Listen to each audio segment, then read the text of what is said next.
Welcome back to 2064 Read-Only Memories. Hope you're vibing to the soundtrack as much as I am. Hey Foosh! Yeah, this is part of the game's soundtrack. It's pretty sick, isn't it? If you've never played this game before and weren't able to catch the last stream, the soundtrack is absolutely Neo sick. San Francisco, And it is available on 4064 Spotify. AD. The world thrives on a constant flow of groundbreaking technology.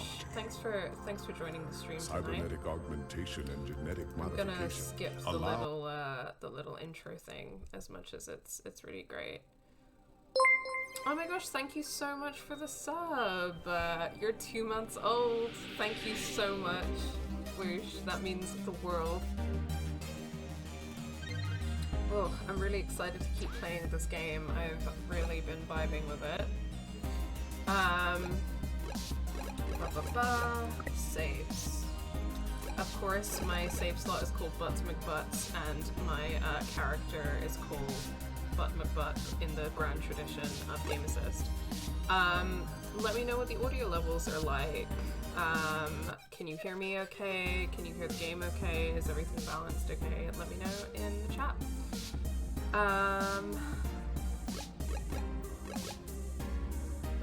Music looks fine. Just a little voiceover on. Yeah, let's just continue. Boot McBoot is correct. I'm gonna dive straight back into the game, I think. Let's just do this. For anyone who wasn't here for the last stream,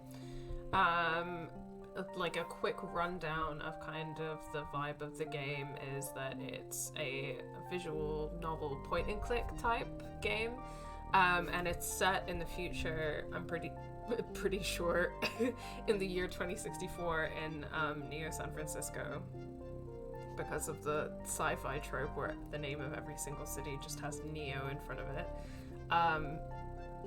And basically a couple of the key pieces of lore are that genetic splicing and like hybridization of humans and like animals has become like a thing, and humans can get cybernetic implants, and that's something that's become really, really popular, but it's not supported by everyone, and it's quite controversial, and there's like this whole like racism coded thing where like hybrids experience like anti-hybrid racism. So that's certainly interesting. We love a racism allegory, by which I mean we hate it or have a lot to say about it at least. And what else? There's this group called the Human Revolution that are basically like eugenicists who are like, we need to keep humanity like pure, and like we can't fuck with the human gene. So yeah, they're eugenicists, and it's really dodgy. But basically the main character was friends with this guy called Hayden, who is a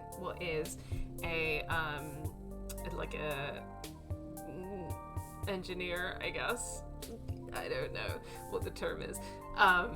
Working for like this huge corporation called Parallax, and he created this little robot here, whose name is Turing.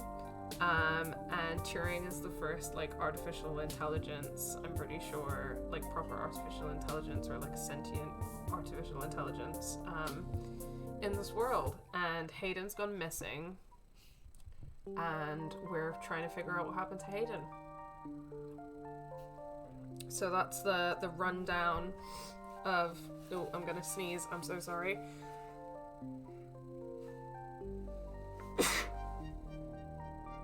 That's out of the way. Hi, Evelyn. Yeah, so that's the rundown of where we are with the game. So let's continue with the story. It's a little not murder mystery, but kidnapping mystery vibe, and I'm very, very into it. Oh, we just talked to this guy last playthrough before I finished the playthrough, and I don't trust him. I couldn't tell you why, except for he's a capitalist, but I don't trust him. I feel another sneeze coming on. Ooh, my apologies, friends. Ooh. Okay.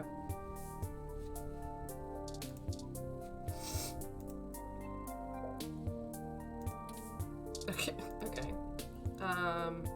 What am I supposed to do? This game doesn't give me any objectives, but it's fine. We'll figure it out. See? See what? I don't know. What am I meant to be seeing? You're gonna make things not okay if you mess with the Medicomp, which, I don't know, presumably is hooked up to, like, our vitals or whatever. Talk to Medicomp. It only really gives that one answer, but don't question a good prognosis. One of the things that I just, like, silly, bizarre things that I really love about this game is that you can choose to talk to, like, inanimate objects, and the game kind of makes fun of you for it, but I'm not going to stop doing it. So I'm going to talk to the window. Not much of an enchanted moment with the window closed. Don't smudge up the view. Okay, sir. Sure. Being a bit rude. I'd rather enjoy the view from the rooms in this hospital. The landscaping is superb, and it is part of why I continue returning here when I need medical services. Who the fuck is this asshole? This guy, Dr. Fairlight, I think it is basically a capitalist. Like, he used to be part of this company called Parallax. And I don't remember the details about what he said his backstory was, but basically he like used to like run the company, and he kind of gave us some info on the friend that we were looking for, and the info was that he knows the guy who leads the Human Revolution, which is like the eugenicist, like kind of fash organization. So awkward. I am sure it seems asinine to you, but the view is rather calming to me. I do not care about you, sir. Ejection from my company, I was a very angry man. Right, he was kicked out of the company for some reason. I don't remember why, because he talked a lot, and I was like, I don't like you, I don't trust you. Thoughts of revenge consumed me. I came up with all manners of schemes to enact my vengeance. That ended when I had my first heart attack. I spent weeks recuperating here in this hospital. Are you trying to say that disabled people can't plan their revenge? Because that's really disableist of you. The view helped me see I was wasting what I have left in my life on petty schemes. And I had more than enough resources and motivation to move on to new things. Because I'm rich. As I looked out the window of this hospital and contemplated my life, I remembered that I was rich. So really, everything would be fine. Sorry, I'm rambling. You'll have to forgive me. I don't forgive you, actually. So fucking annoying. Can't I just look out a window without you saying something about it? You've never seen a computer like that before, and you can't read it. The one hooked up to... Is that the one hooked up to his chair, or is that... Oh, it's a medical station. Don't touch that before things get morbid. Okay, I'll talk to it though. Guess ROMs aren't backward compatible, whatever that means. And that's why your beard genetics is shit. Look at that stupid little beard. Look at it. You can't trust a man with a goatee. You cannot. You cannot trust a person with a goatee. Anyone who has a goatee, can't fucking trust them. That's Dr. Fairlight. Seems like he wants to help out. Please, don't let me delay you any further. And remember, talk to my man Decker downstairs. Okay, I think, yeah, he is sus. He has sus vibes. I don't know. I think maybe I have to leave the hospital room. This is the vibe I'm getting from the fact that I'm looking at stuff and it's like, there's nothing to see here. It's decently comfortable in spite of the coverings. Ugh. Use bed. Not one of those fun moving reclining beds, sorry to say.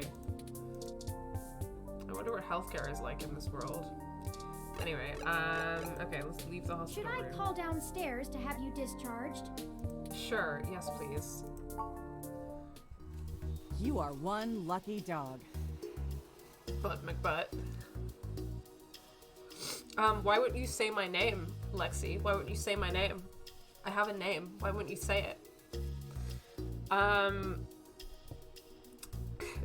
Lexi, like, objectively, without knowing anything about her, she's hot, right? Like, she's hot. Like, it's a vibe. However, that quickly evaporated for me because she's a cop and she acts exactly like a cop. Like, she's the worst. She sucks. Just so you know, just so you don't have to go through the emotional roller coaster that I went through last time. Oh, ew, never mind. Yeah. Yes, I am Butt McButt again. It's the grand tradition of Game Assist at this point. I was about to put in Lesbiana, I think, but then I was like, no, it has to be Butt McButt. If I'm a customizable character and I'm streaming for Game Assist, then it's Butt McButts. Or it was gonna be Butts McButts, but then the character count only let me have 10 characters, so it had to be a singular Butt McButt, unfortunately. Didn't I tell you to be careful? Do you get it Shut now? up. I can't be around to pull your ass out of the fire all the time anymore. I don't even know how I would have handled the Board of Inquiry or your sister if you'd actually been hurt. Cool, thanks for guilt tripping us. The reason why we know her is that she is our sister's ex. So, that's fun. Canon gay, but cop. Boo. I'm sorry, Detective Rivers. Our assailant got the drop on us due to my negligence and lack of technical prowess. Look at my sweet summer child. They're kind of a jerk, but they're also my sweet summer child. This is all because of my failure. Blame me. It's my fault. Sure, because the robot fresh off the assembly line is gonna know how to handle this kind of thing better than Shut the supposedly up. hard-boiled journalist you're carting around. Oh my god. Why are you so mean? Why are you so needlessly terrible?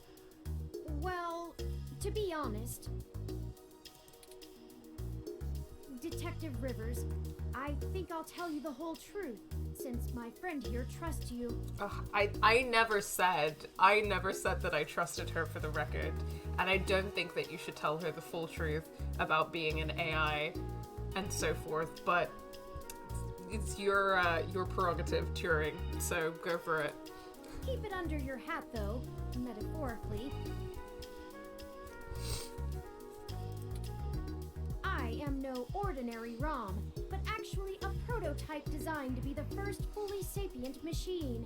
Look at Turing's little face. Like, yeah, I'm the first fully sapient machine. Yeah, I'm proud. I suspect creating me is the main factor behind Hayden's disappearance, beyond his day-to-day research for parallax. It still could be something else. Like, that's the most likely and logical thing, but there's always a possibility that he was kidnapped for another reason. My name is Turing. Whew. Okay. Hi, Turing. Well, that is a damn bigger problem than you first let on, huh, old pal?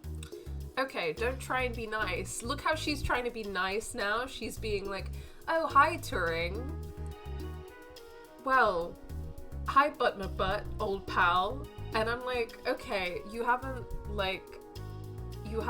apologized at all for being a jerk or anything. You just want to play nice now because you know that Turing's an AI.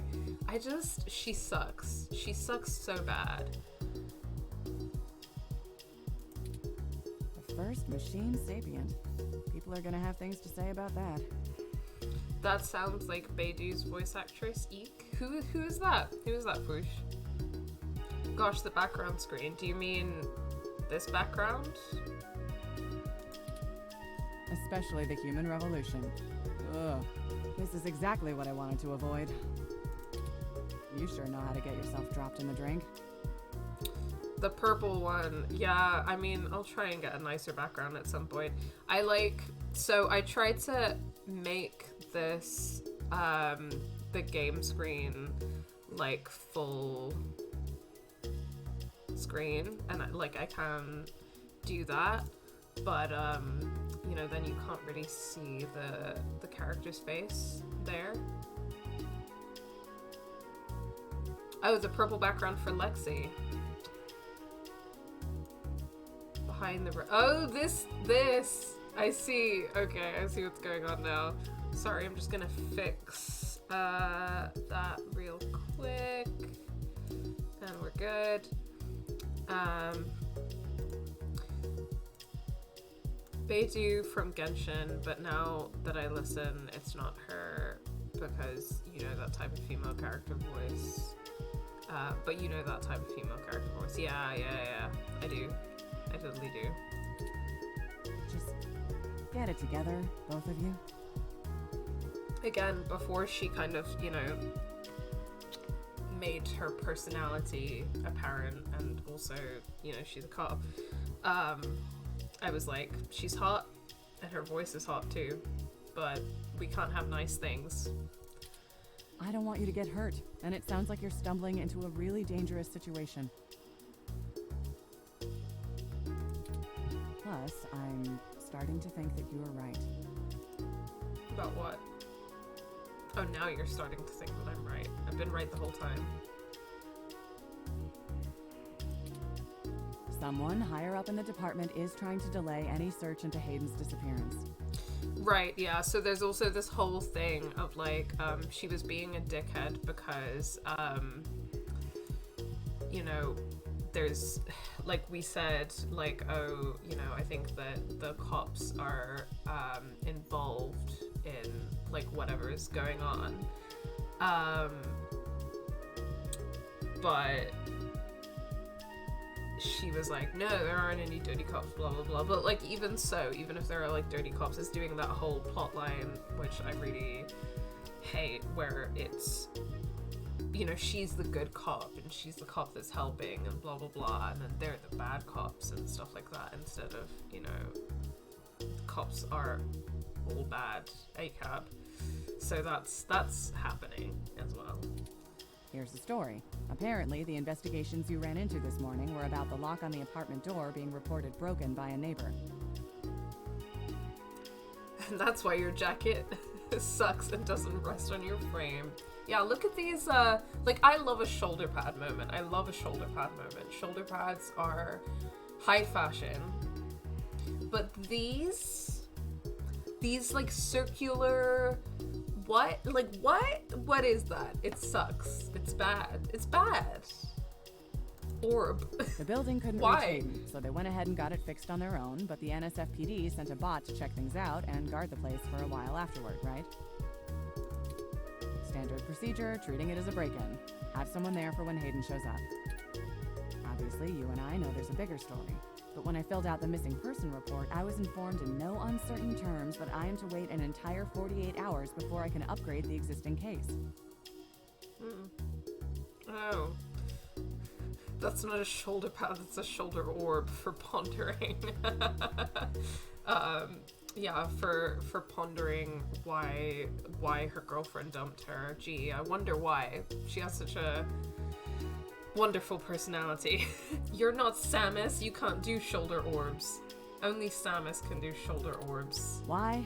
Just on the off chance the door being busted and Hayden being missing are unrelated and my search screws something up for the completion of the break-in report. As if. There's a problem if you're so by the book you're getting paper cuts. And that was before all of this happened. The chief's not happy about whoever took the bot out. That's who they're after now. They won't even care if Hayden never shows. I swear she just conceded that the book, so to speak, is bad. Like, if you're so by the book, you get a paper cut. Like, I kind of understand that figure of speech, but also I feel like it's you know, potentially conceding the point that the book is bad, i.e. cops are bad. So what are you doing, Lexi? Today's assault and the vandalization of our apartment will only make the entire situation more confusing and sensitive for the police. There's too many moving parts to piece anything together, and it's not fun trying to argue with the bureaucrats that one thing happened over another. These little incidents of smashing shit and spray paint sound more like Froyo Stand 2.0 to them than a serious abduction. Oh yeah, we went back to Hayden's apartment, the guy who's missing, and basically there was human revolution graffiti and stuff everywhere, so that's kind of implied that the, like, eugenicists, the human revolution, that they know that Hayden had produced, like, a fully sapient machine, and that was why they were after him. And I suppose I won't be very useful as a witness to the kidnapping without explaining the makeup of my being to the entire department, which will only scandalize things further. Darn it all. It's fine. We don't want to go to the cops. I don't want to go to the cops. The cops suck, Turing. How do I input command ACAB into Turing so that they know? Look, it's not being squashed completely, so I don't think anyone's been bought. Because I know that they're like a baby. Like, they've been alive for like 2 seconds and they haven't experienced the world. So I don't super hold it against them. But until there's undeniable proof Hayden was taken by force, they're gonna care more about the poor doorknob and some paint on the walls than him being missing. Because why? Which means somebody definitely has some influence. Enough to buy themselves time by forcing me to follow protocol to a T. Not that I will, but I'm gonna have to keep things quiet. It sounds like it's going to be up to us. Yeah, so stop messing around. Butt McButt. She won't say my name, it's really rude. There's certainly a story here, but if you keep botching your moves, you'll blow it. Okay, I really love the way that she constantly blames everything on us and takes no responsibility for her actions and never apologizes for anything. She's great. I love her. I'd really rather you not be involved at all, but I know that isn't gonna happen at this point. I've got a bad feeling people are gonna end up dead over this. I don't want you to be one of them, buddy. She's got this little blush going on. I mean, if that's implying that there's like a romance plot, like A, I hate it. B, you dated our sister? It's weird. It's weird.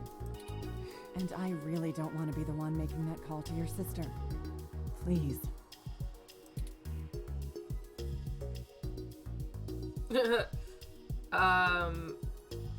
Don't mother me.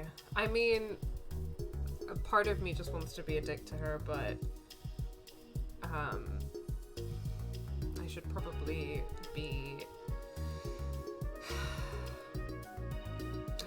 not be trying to make enemies, especially not of cops, so I guess I'll not antagonize her.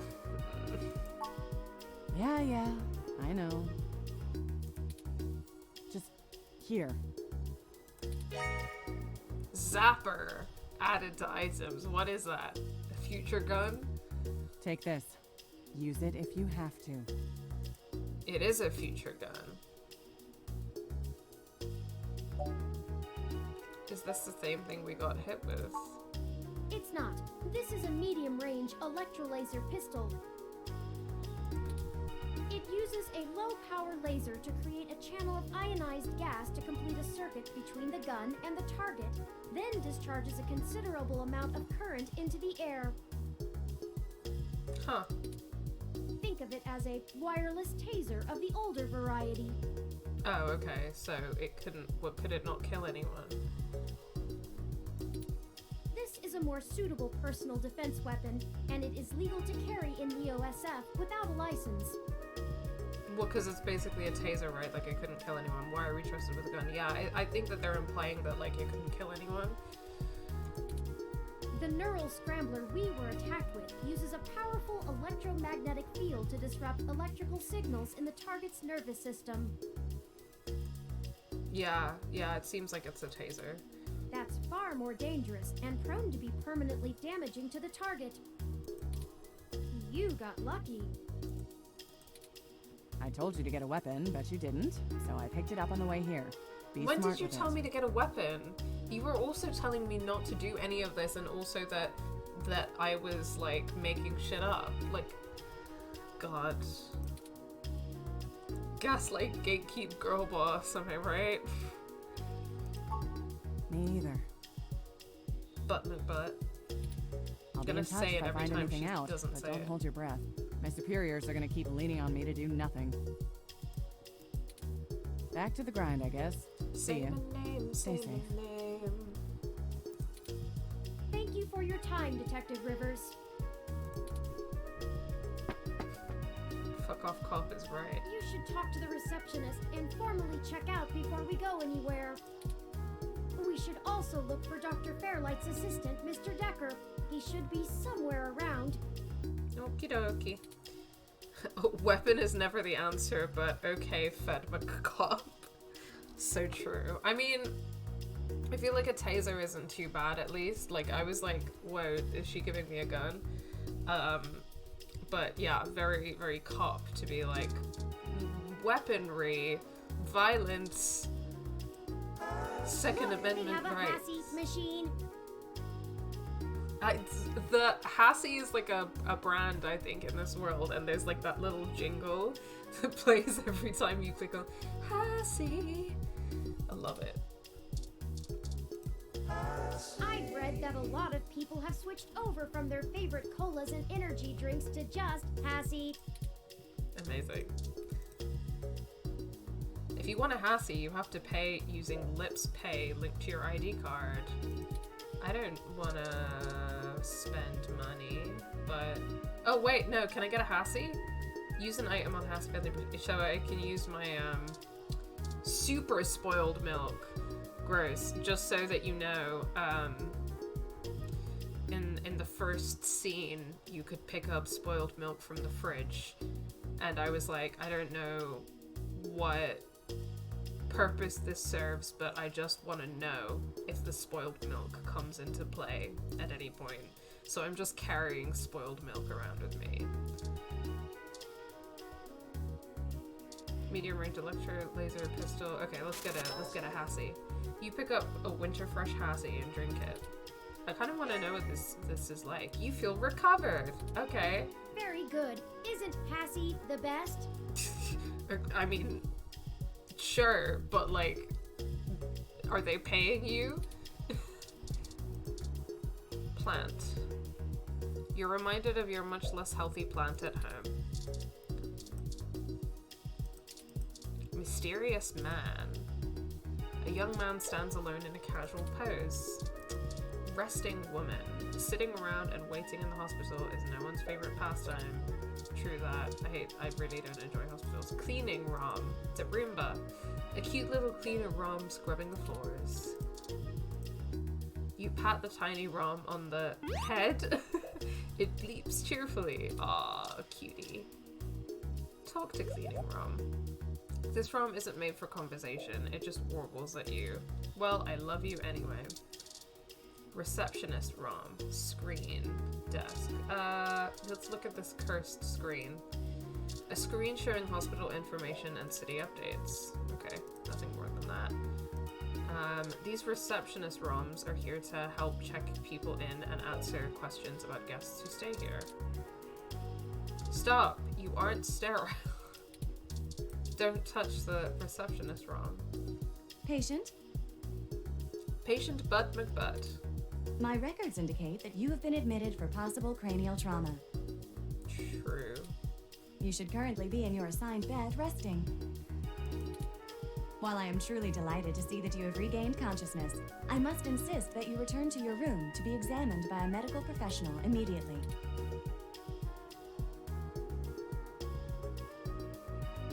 Oh, I guess maybe I should have talked to the mysterious man first.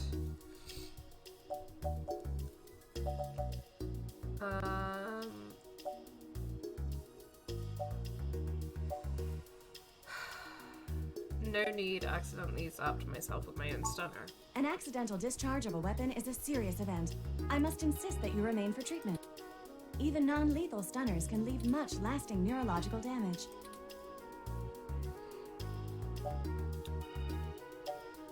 I insist.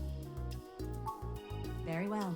I am prohibited by law from detaining you here against your will, patient. But McButt. But you should note in your release paperwork that willful early termination of medical services releases this hospital and its parent company, ZHC, from legal liability should your condition persist or worsen outside of our care. Private healthcare. Although, to be fair, even in the UK, on the NHS, well, there isn't necessarily like the legal,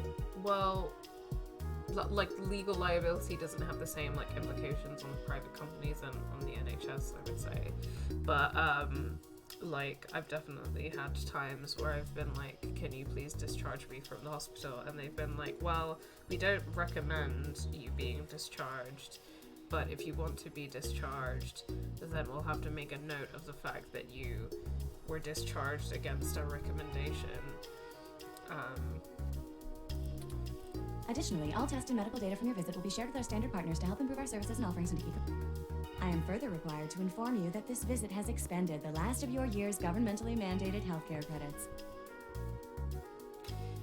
Capitalism. Yes, capitalist medical care. Ugh. Hate it. What was that middle part? Lastly, you will be required to provide payment or proof of private insurance for any further visits for routine or emergency medical care. Please take care to fill out all forms thoroughly and accurately, and do have a nice day. Your medical billing makes me glad I'm synthetic. Wish I was synthetic.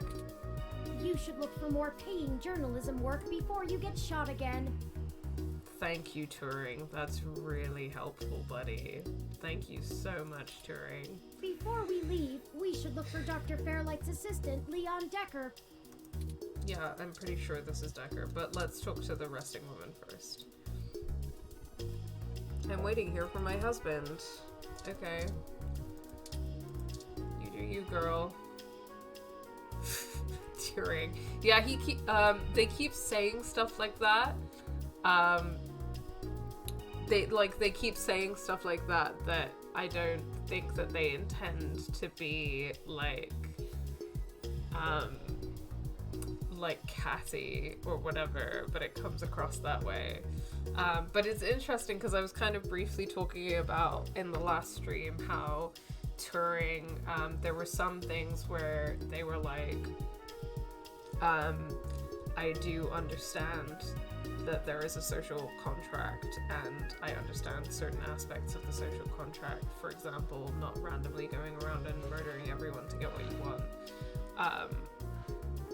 So I think I found that really interesting because like this kind of thing with like an AI and stuff, usually AI and like sapient machines in fiction are coded autistic or neurodivergent, and like based on that kind of interaction and similar interactions, like in terms of Turing like saying something without necessarily like realizing that it comes across as like catty or something, I feel like that kind of has a bit more to do with the fact that they're like learning things about the world around them and how to relate to people and stuff, but yeah, I don't know, it's interesting. I just, it's a bit more nuanced, I think, than like the way that, you know, it's just kind of like a tired trope, isn't it? Like when it comes to like AI being coded autistic, so it's nice to kind of see it like approached a bit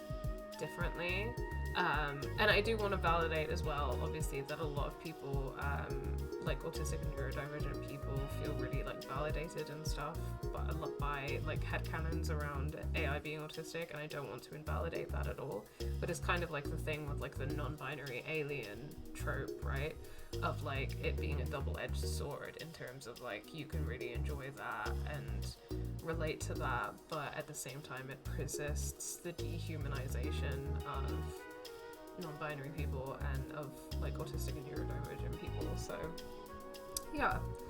Anyway, let's talk to the mysterious man who presumably is Decker. Hello, the name's Leon Decker. It's a pleasure to meet you. Fairlight messaged ahead that I needed to pass one of his cards on to you. Here. Okay. Fairlight's card. What does that do? What is the purpose of that? Thanks for taking your time with him. He really gets in one of his moods when the chair's getting fixed. The last gala he organized was full of unsavory types. He's probably happy to help folks whose pockets aren't deeper than their thoughts. Okay, he's a down-to-earth capitalist or whatever, I guess. Mind if I ask a few questions? Yeah, boss said you'd have a few for me. I'm not really supposed to answer anything too private, but take your best shot. Leon Decker, like Leon Decker the artist? Maybe, I don't know. I've never heard of that artist before. The name Decker is kind of reminding me of, like, there's this FMV game that I watched a Let's Play of a long time ago, I think, called the something, like, mystery, the mysterious something, blah, of Dr. Decker, and it's like an FMV game where a psychiatrist called Dr. Decker has gone missing and you play his replacement, and it's quite interesting. FMV games are like really campy and I kind of enjoy that. I should probably play some for the channel at some point because I am really enjoying like playing some different games and trying to play some indie games and stuff, and I like FMV games just because they're kind of like campy and silly, but yeah. What kind of work do you do for Dr. Fairlight? Oh, mostly gopher work, to be honest. Started when I was just out of the military. I was looking for a gig from someone who wouldn't care that I was an army brat. North Korea made that hard. Of course he's ex-military. The old man pays me to guard his life, run a few errands for him, and play substitute arm candy at most of the charity galas. Substitute arm candy? Okay. Interesting. Not terribly exciting, but I've already had enough excitement to last me another 30 years. Is he, you know... Why do you think Fairlight is helping us? Now that's a good question. I don't think we're gonna get much out of this guy, but I don't trust Fairlight, so... You think sitting in that chair all day is very entertaining? You know, the old man's talked to me about the things he used to do in his glory days. I'm sure he told you about when he was the head of some big companies. He was cold, ambitious, and took down anyone with half a mind to get in his way. Sounds like capitalism to me. I think once he aged, he realized how lonely that kind of life can be. Boo-hoo. Helping people's the only way he can feel like he's still doing something. So his motivations for helping people are still selfish. Great. Fantastic guy. But hey, what do I know? I just spend all my time with him. It does seem a little bit fruity. Probably not as exciting as you hope. I grew up in Montana, on a family farm. I didn't have my pa's farm hands, so I joined the military as soon as I could, like my grandpaps. Well, I guess that makes a lot of sense. Came home looking to do something a whole lot quieter for the rest of my life. I didn't know at the time how boring quiet could be. But hey, I'll take it over getting shot at. Thanks, Leon. No problem. But... I'll be around, if you know where to look. You have a good day now. Sure, buddy. Okay, what next? Well, we're free to leave. Why not head back home first, yes? Sure. I'm sure you'd like the chance to shower at least. For such a clean place, it sure seems to have left you feeling foul. Yeah, I mean, that's how how I feel about hospitals, so.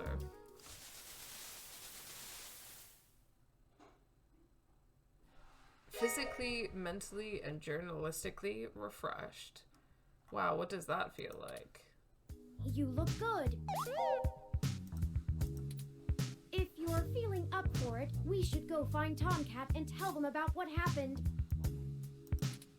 They should still be waiting for us at Stardust. Let's not keep them waiting. Awesome.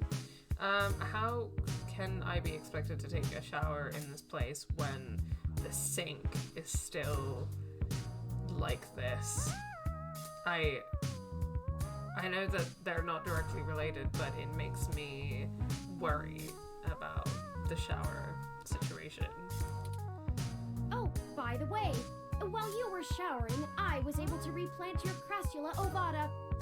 Oh, thanks, Turing. Don't forget to talk to it and give it some love. When I try talking to it, it doesn't even notice I'm there. Either way, our next move is Stardust. Oh, Turing. Let's talk to the plant. You are such a cute little plant, Wilty. Yes, you are. Yes, you are. With more of that, we'll surely be on the way to lush greenery in no time.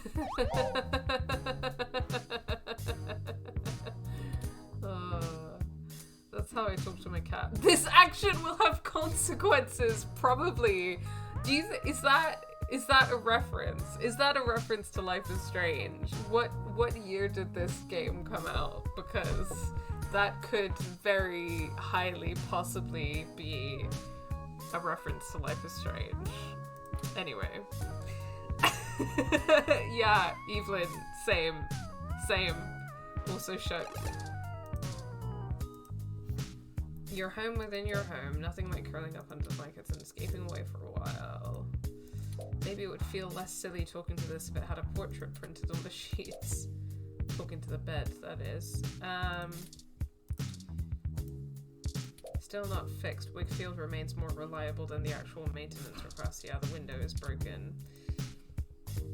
The sill is spotless. It must have been Turing tidying things up.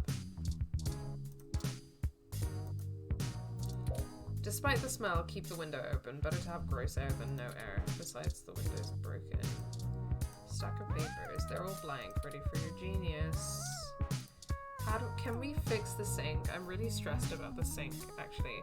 How many times was a repair request made? 4? 5? The landlord only cares if the rent is late. Okay, yeah, I mean, fair enough that it's the landlord being shitty, but probably not a good idea to touch that slime. That's a mystery for another reporter. Surely there's something we can do about this sink, right? Did the sink just try to talk back? Who knows, man. Hayden gave this to you, this poster. The group is old, but the music is timeless. That's what it said, at least. It might feel less silly talking to this if it had a portrait of a band on it or something. No, seriously, last time it was moved, the wall nearly sank in. Don't touch the poster. Okie dokie. Wow, yeah, unsurprising, the landlord sucks. Yeah, all landlords suck. A-Lab. All landlords are bastards. According to Turing, this door is only a rip-off of the Secugate M14723B, which isn't even half as good as the Insect Model 1355 automatic security door. Cheapskate landlords. Ready to head out? Yeah, there's not really anything here, so let's go. We're going to Stardust. We're going to the club. Let's get ziggy. Oh, I think we're approaching this from a different side because it looks flipped. Anyway. The 2061 model is more popular amongst car experts. It has an extra cup holder. Whatever this car is. Look at that tiny little scooter, like, thingy that just drove past. Cute. You shake the car. Okay, nothing happened. Are you having fun talking to this car? Yeah. Oh, you are? Oh, well then, please keep talking to it. Thanks. Thank you for respecting my decision to talk to an inanimate object. You know all of that for some reason. I don't know what that means. You leave a smudge on the glass, some poor maintenance rom is going to have to clean that. Either the plant doesn't hear you or it's choosing to ignore your attempts to talk to it, and you know what, that's fair. Let's look through the window. Did you know that 100 years Hydrate. ago, most clubs in the Okie Castro dokie. didn't even have windows? Patrons didn't feel safe being seen at a gay bar. Times sure have changed.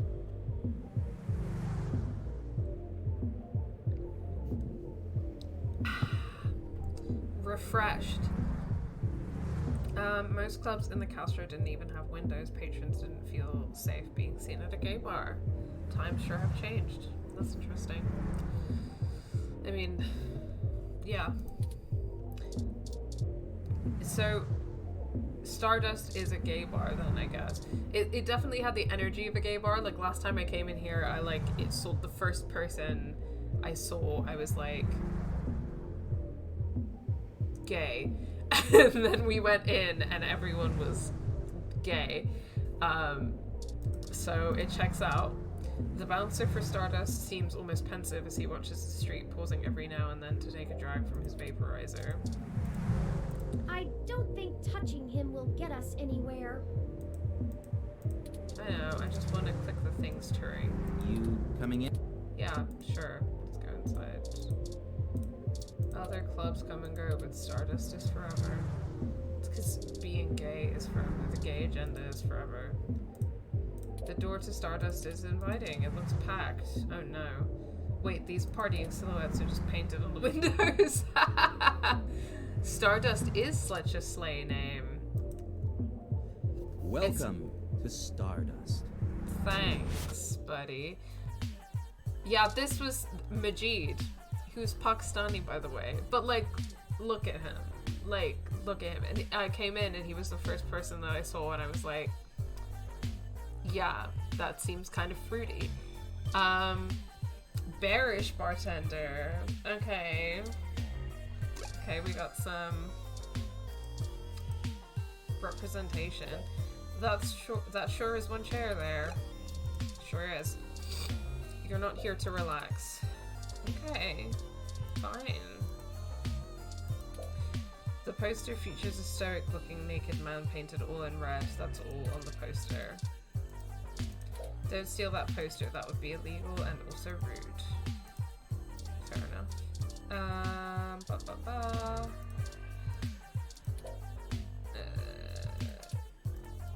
Arcade poster. Music posters. Zazen just played at Bill Graham too. Why is everything always so pricey? Not like you care for them anyway. Okay, I mean, I'd be interested to hear what kind of music they play. But anyway, let's talk to humans. It's Majid, the gruff-looking man who holds down the bar. Hey, buddy. Not the worst idea you've ever had, but it's close. Hey, good to see you back. What can I do for you? Please don't. Yeah, I was gonna be like, please don't ask me for a drink. Just killing some time. Yeah? It's a little slow tonight. Things pick up and I get pulled away. You should chat with my boyfriend, Gus. Haha! Hello, Majid. I knew it. I knew you were homosexual. Why haven't I seen Gus before? He's been running around all over Neo SF looking for new acts since he handles our talent. I think he missed being behind the counter. Oh, you guys work together? That's cute. He does get a bit overwhelmed by the hustle and bustle, but he could run this bar with one hand tied behind his back if he wanted. Yes, queer POC rep. We love to see it.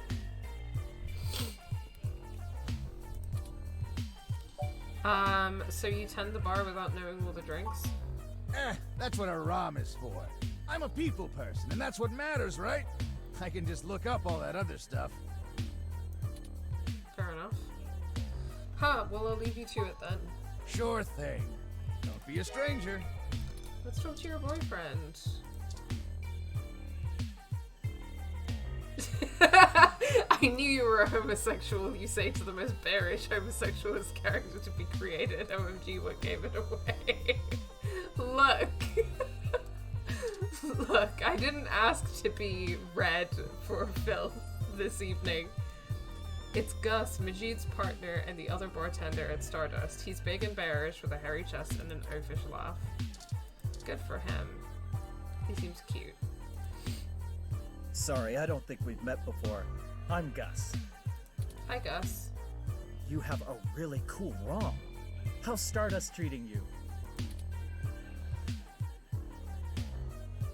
Not bad. That's good, but we can do better than not bad. Let me know how we can help.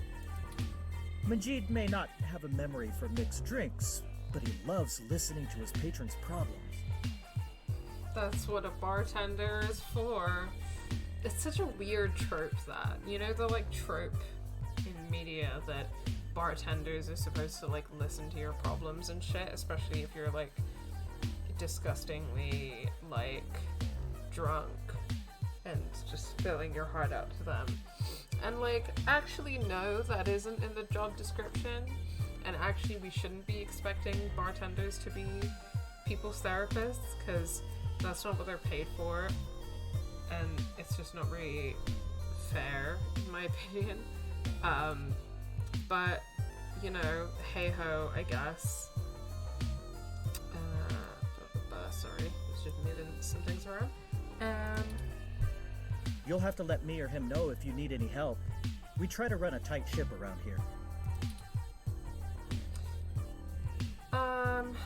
Would you mind telling me about yourself? I'd like to get to know you. Oh, there isn't much to tell, really. I came to Neo SF from Arizona to finally live somewhere more thrilling. Fair. Majid needed someone good with numbers to handle back-of-the-house sort of stuff. So here I am. I didn't grow up in big cities like this, and I always loved listening to Majid's stories from the Bay. Everything is just so exciting. You handle the entertainment for Stardust? Among other things, yes. Among other things. I love live music, and I love trying to find young up-and-comers to play here. Sometimes they aren't the best, but the enthusiasm is what matters, I think. We've had a few bands and DJs actually get some national recognition after playing here, so we're starting to make a name among artists trying to break into the industry. That's cool. Still, I have to do a lot of running around and auditioning to get No acts problem, that I Floosh. think Thank will you do for well. dropping by. Still, I have... okay, yeah, no. I've gotten just said very that. picky, but Majid lets me take my time. He knows it's for the best. Do you know anything about Hayden Weber? Hayden? Oh, you're who Majid mentioned before, huh? Mm-hmm. Oh, no, sorry. I've met him since he's a regular, but I've been out and about on business. Haven't seen him in weeks. I wish I could help more. I'll let you know if I need anything else. Okay, I'm gonna get back to this, but don't feel bad if you need to interrupt me for something. Thanks, Gus. Sure thing. Enjoy the bar. Thanks. I'm looking for Tomcat, right? I guess I'll... Oh wait, no, that is Tomcat. I keep seeing Tomcat's little, like from afar, this little head just looks like a Sonic the Hedgehog character head, and it keeps throwing me. Focused patron. Definitely looks like they work in the games industry. Oh, hello, VIP bouncer. The VIP bouncer, blue skin and a lot of bulk, a hybrid. Arcade punk. Even still, they probably won't ever get off the machine no matter how long you wait. Fair enough. Hey, there's a mesh-wide legend going around about Mega Forbitor that says that if you reach the final screen, you'll carry what you've seen with you. Rum's acting weird. Computers powering on by themselves. Calls from no one. Spooky. Okay. That's this game. I might go back to it in a second.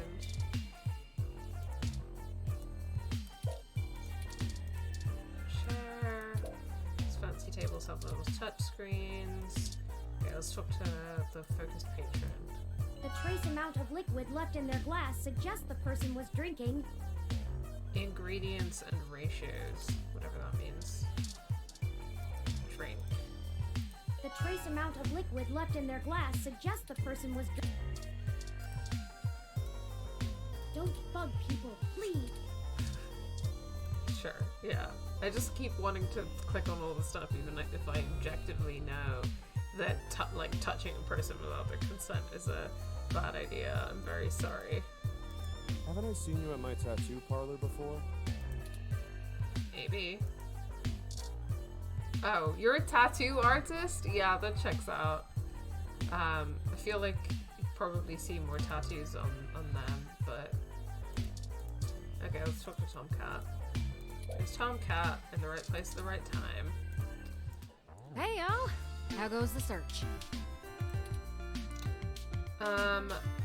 Not great. Hayden's apartment was ransacked and someone stole the data cache. Shit.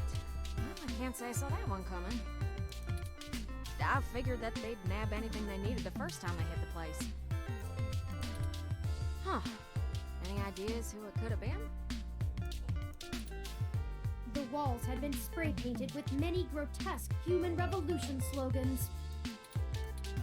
It is possible that Hayden was targeted by the organization for his work at Parallax. While my development may have been a secret, he is rather well known for his work on virtual intelligence data. A layman would not understand the critical differences between myself and a VI, nor do I think the average human revolution member would care to make the distinction. Equally likely, it is an effort to throw us off the trail of who's actually done this. Yeah. I don't know what I think is going on with that yet, so I'm just gonna let the story take us there. We talked to Vanek Fairlight. He offered to introduce us to someone in the Human Revolution. I'm gonna tell Tomcat about that, because I trust Tomcat way more than I trust fucking Fairlight. Right. Dr. Fairlight was very kind to point us in the direction of the Human Revolution protest leader. Turing, we don't trust Dr. Fairlight, okay? How do I put in enter command, do not trust Dr. Fairlight? Hopefully we'll be able to get to the bottom of this after interviewing him. Yannick Fairlight. When'd you run into him? Okay, interesting reaction.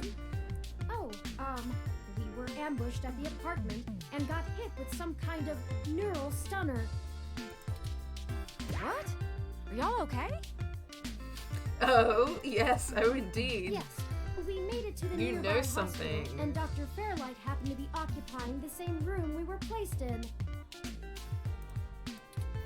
We had a discussion with him about Hayden's situation, then came here. Well, shit. Things sure are getting more serious than I first thought.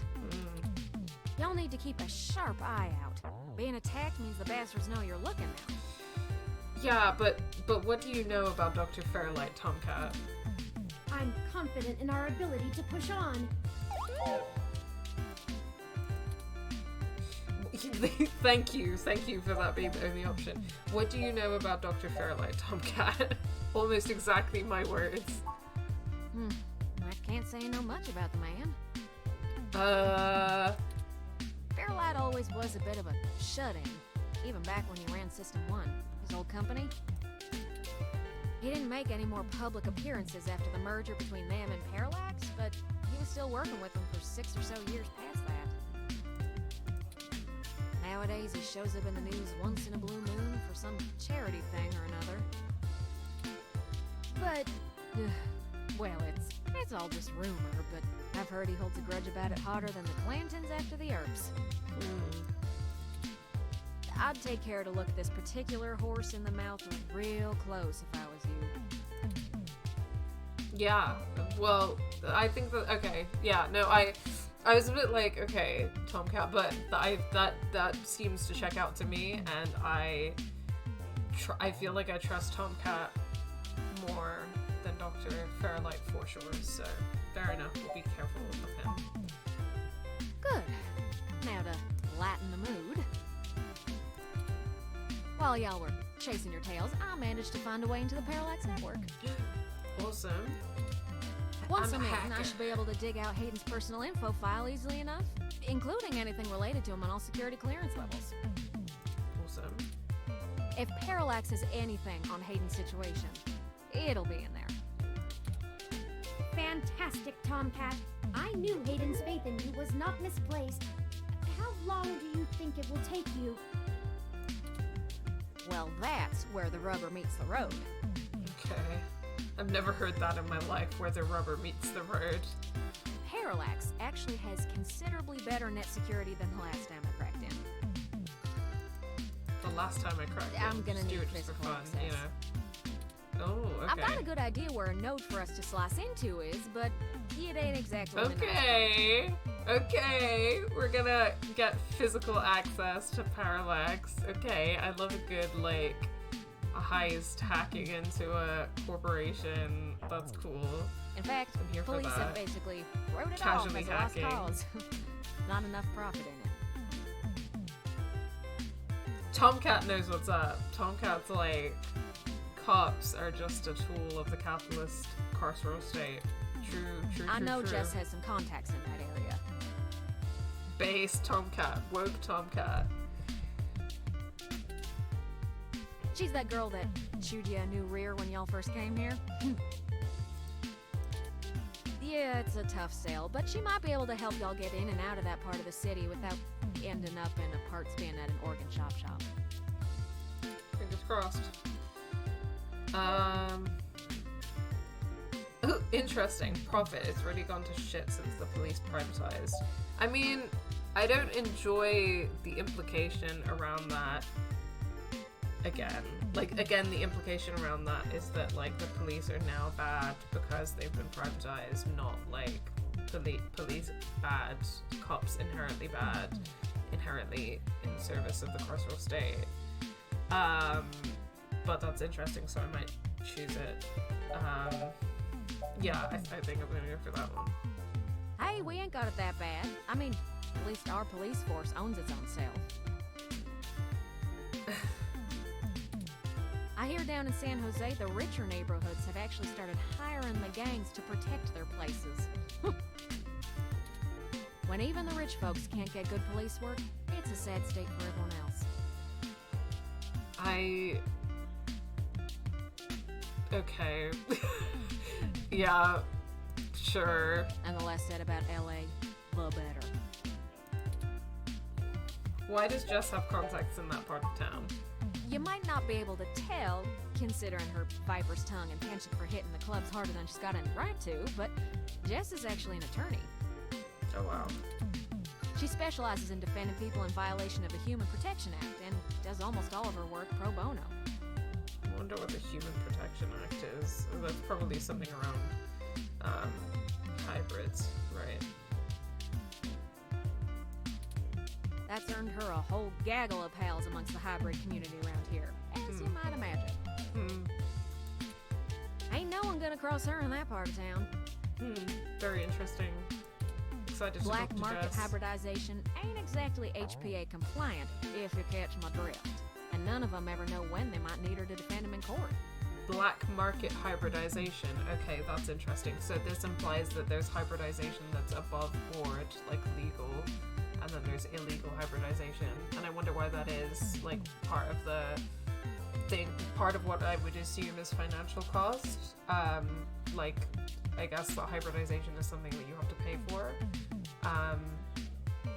But there might be other things as well. So that's interesting. Fun. I guess I'll go grovel until she agrees to help. That's the spirit. Butt McButt.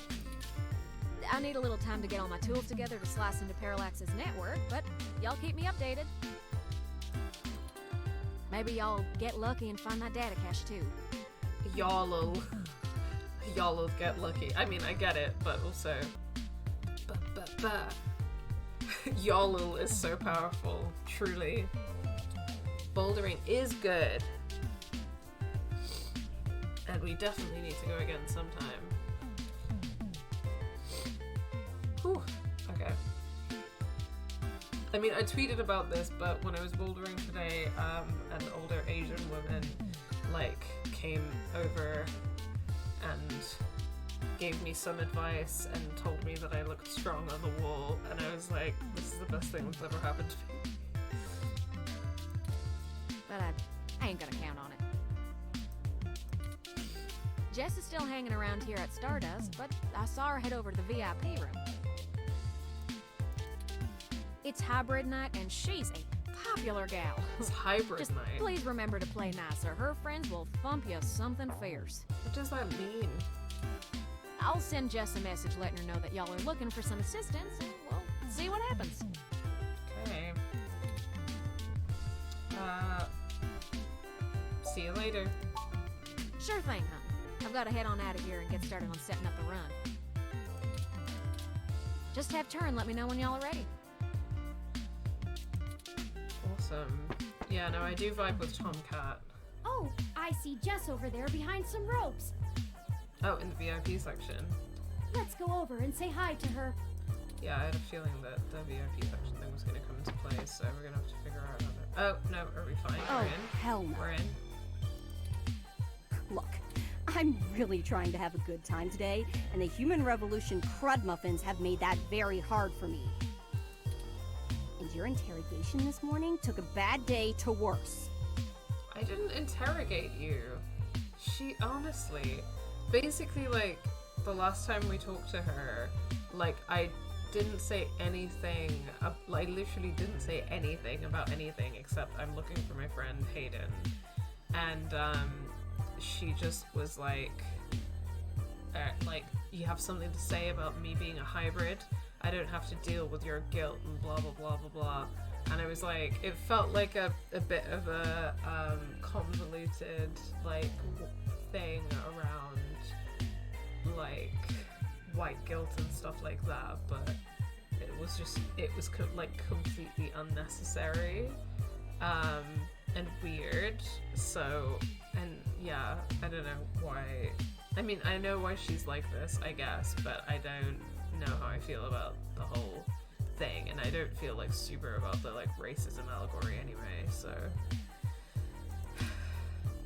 I asked around about you, Journo, and I don't have anything to say to you. The last thing I need is you prodding at me without telling me you're press. I never prodded at you. I literally never prodded at you. I have receipts.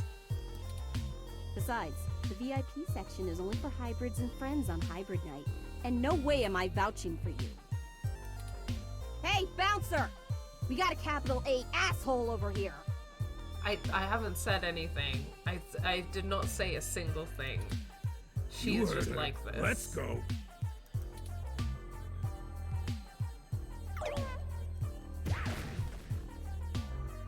Okay, I guess we're gonna have to figure that out. She didn't even give us a chance to explain ourselves.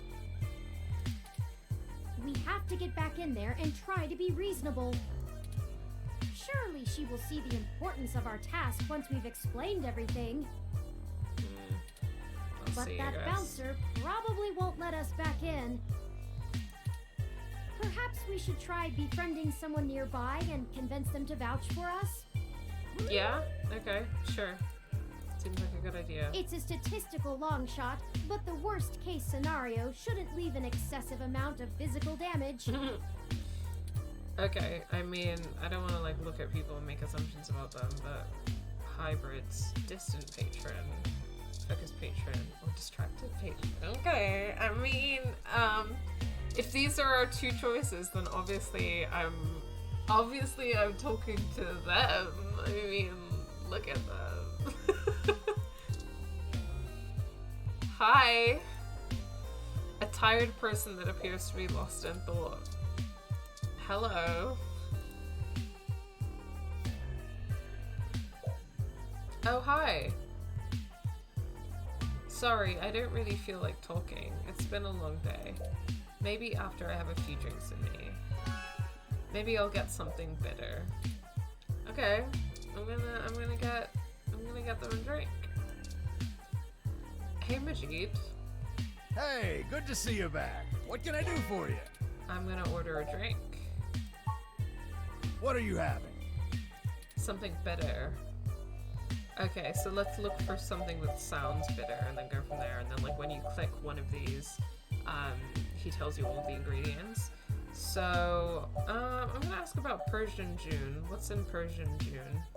Which, for people who don't know, June is in Farsi. It's like a term of endearment, so it means, like, my dear or something. Obviously Farsi is the language they speak in Iran or Persia. So many drinks these days. Dictionary, the Open Alcoholopedia says... Oh, I got this, sweetie. Wait, Sometimes I think I'm just holding up the bar rather than running it. No, I just memorized all the drinks. You're better with the customers. This one is... Pistachio liqueur, amaretto. Okay, 4 parts pistachio liqueur, 3 parts amaretto, 1 part maraschino liqueur, 1 ounce cream, and 2 cherries on top. I don't think that sounds bitter. I'm not sure if that sounds bitter. So, like, I'm not sure what maraschino liqueur is. Obviously, like, almond and pistachio is like a strong nutty flavor to this, but cream and cherries on top I think balance out the nutty flavor with some sweet flavors, so I don't think that's bitter enough. Delicious and flavorful, inspired by the fluency of Persian culture. Rawr. Thank you, hun. Rawr. Maybe something else. Like what? Obviously not Chlorophyll or Sugar Rush. Subtle Bitch. Maybe. Sazerac. I don't know what a Sazerac is. I don't know what a PT is either. Sour Appletini or Sober Chauffeur. Sunshine Cloud. I'm gonna look for something that sounds bitter. Butch Flower. Butch Flower. Let's find out what's in Butch Flower. Let me look up how to make that. Dictionary, the Open Alcoholopedia says... Oh, I got this, sweetie. This one is... Gin and elderflower liqueur. Drank mostly by up-and-coming transgressives. Gin and elderflower Thanks, liqueur sounds nice. Not bitter though. Like what?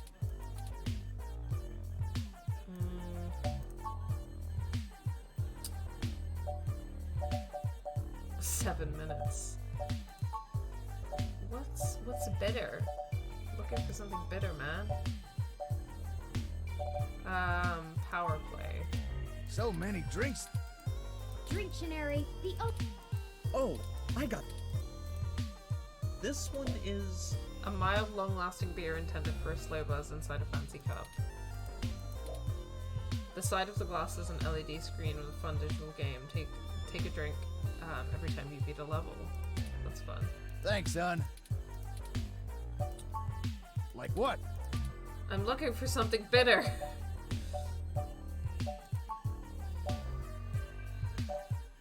Groggy Nog? Remind me, what's... Dictionary, the... Oh, I got this.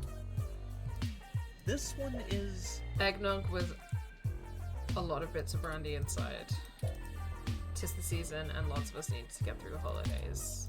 Thank you, hon. Oh my god, it's so hard to like just what? find something bitter.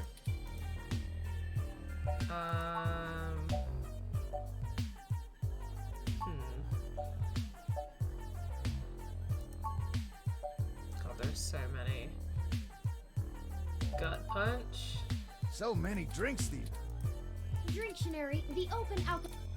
Oh, I got this. This one is... Bronson Unstrack, Flanner... What do those things mean? 5 Bronson extract and 1 Flanner guide with optional Carmatrine, all ages and mix. What does that mean? That's a drink that'll put hair on your chest. Oh, perfect! Okay, the name actually describes what you feel when you sip it. Bitter, sour, and spicy. Don't take this one lightly. I think that should be good. Okay, that should be good. That'll make her feel awake, right? Thank you, hon. Let's do it. Yeah, sounds good. Here you go. Hopefully that works. Okay, let's give her a drink. A nice, refreshing gut punch. How did you know what I was planning on ordering? Well, at least keep me company while I drink it. Yeah, okay, if you insist. You gave her the drink. I'm Caitlin. Hi, Caitlin. My name's Butt McButt. It seemed like you were alone for a while. I'm usually a lot more sociable. Things have just been rough today. Aw. Care to tell me about it? My brother's going through gene therapy. He still has to go in at least twice a week for health and maintenance. There are Human Revolution protesters outside the clinic, making it even harder for him. They're always outside, harassing anyone coming in.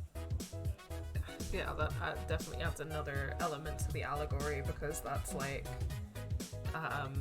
is similar to how like abortion,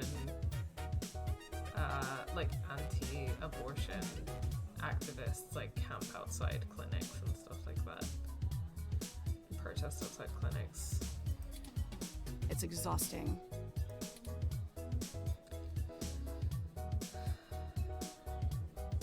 I'm sorry to hear it's like that. No one else lives around here, so I'm kind of all he's got. But it's not a big deal. He'll be done with the main set of treatments in a few weeks, and we'll be free of them. I just feel bad for everyone else they're messing with.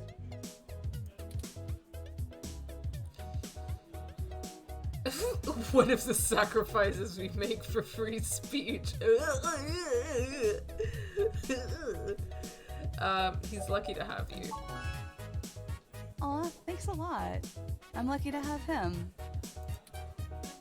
So, there's plenty of people here.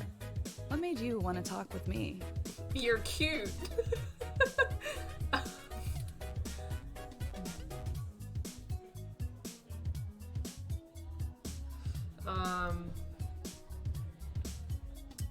I don't know. I don't really want to say I noticed you had an empty glass. Isn't that against the rules here? Because I don't know. I don't feel like I really like that.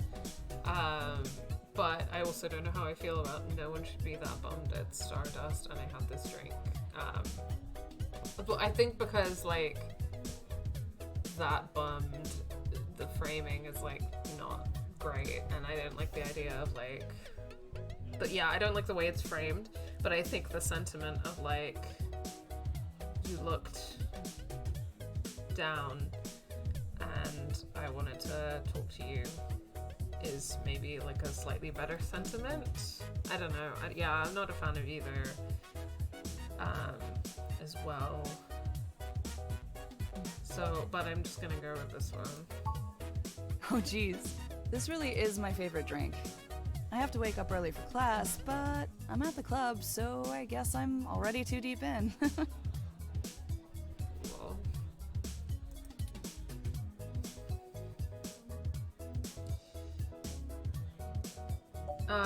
I'm gonna ask her more about herself. Well, I don't know. Do I want to validate that it's okay to have a break, or do I want to like ask more about her? I don't know. Damn. I'm really thinking about how how to get her to like me. My instinct is like, I want to ask more about you and get to know you better. So, oh really, what are you studying?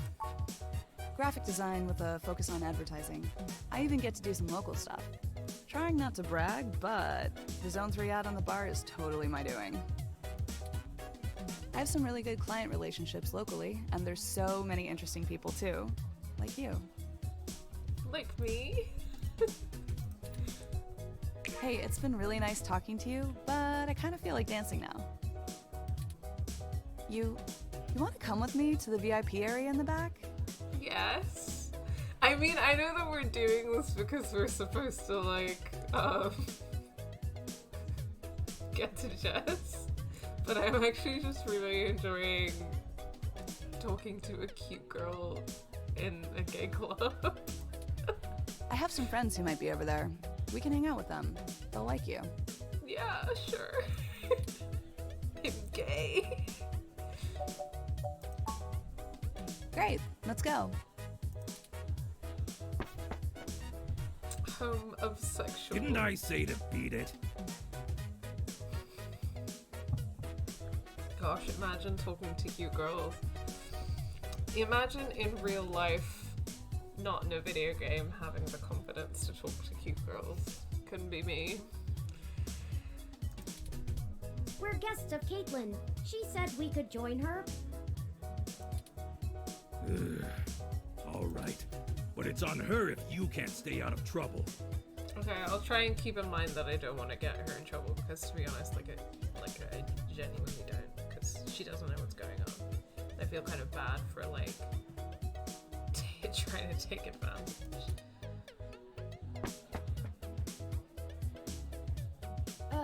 Hey! Turing is like, what do I do? You have an incoming call, priority marked as urgent. Oh. Well, hope you come by again. Yeah. Hopefully we can see you again, Caitlin. Excellent. Sorry for making up the call. I'm still getting used to the whole subterfuge thing you humans do. Oh, was that a distraction? However, we can take another run at having a conversation with Jess. We have a dragon to slay. Onward!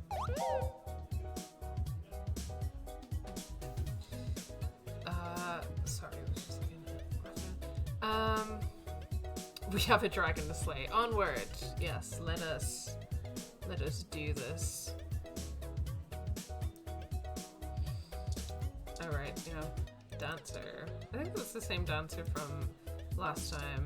Hi, GB! Thank you so much! You are also cool and amazing, and I love you. Thanks for stopping by the stream. How are you doing? How have you been? Dancing's all fine and good, but gosh, is it exhausting. Yeah, very that. Alright, let's dance in! Good for them. Good for them. Just woke up a few minutes ago. Nice, nice one. I hope you were feeling well rested. What are you up to this evening, GB? The tables can seem so lonely when everyone's off dancing, but it can't be helped for now. You'll have to table your concern. Okay. Broke. Hello. Who's this? Loving their vibe. A skinny hybrid with green skin and pointy ears. Hey, buddy.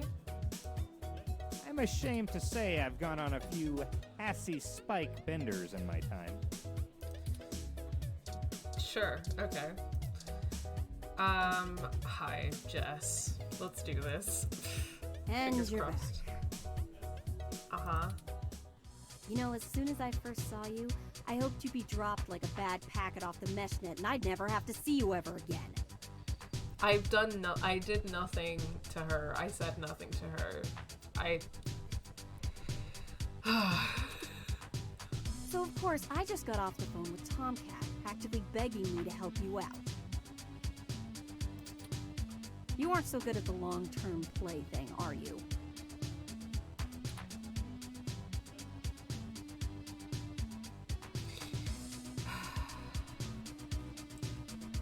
we've got off to a bad start here. You mean you don't stick both feet in your mouth every time you talk to a hybrid? Surprising. I've literally never said anything about that or anything out of line. Ugh. Yeah, I'm okay. I'm having fun with this game. I've got a week off work and that's been nice. I've been kind of trying to catch up on some life admin and not feel so stressed about things because I've just been feeling really burnt out and really like overwhelmed a lot, and it's definitely helped. Like, it's, you know, it's not necessarily going to be enough. Like, it's just like 1 week, but it's definitely helped. So it's been good, and it's good to be streaming again. I know it's like, because I've been so overwhelmed and so busy, it's been really hard to be streaming, but it's really nice to be back. So thank you guys for being here. I'm gonna go shop soon to get something quick to eat. Nice one. I made a bunch of chana today in my slow cooker, and had some for dinner before streaming. Very tasty, if I do say so myself. Let's just get one thing straight here. I'm only willing to talk to you because I owe Tomcat. I don't owe you shit. I never said you owed me anything. So if you want my help, you gotta do something for me. Fine. If you got a problem with that, tough. My neighborhood, my help, my rules.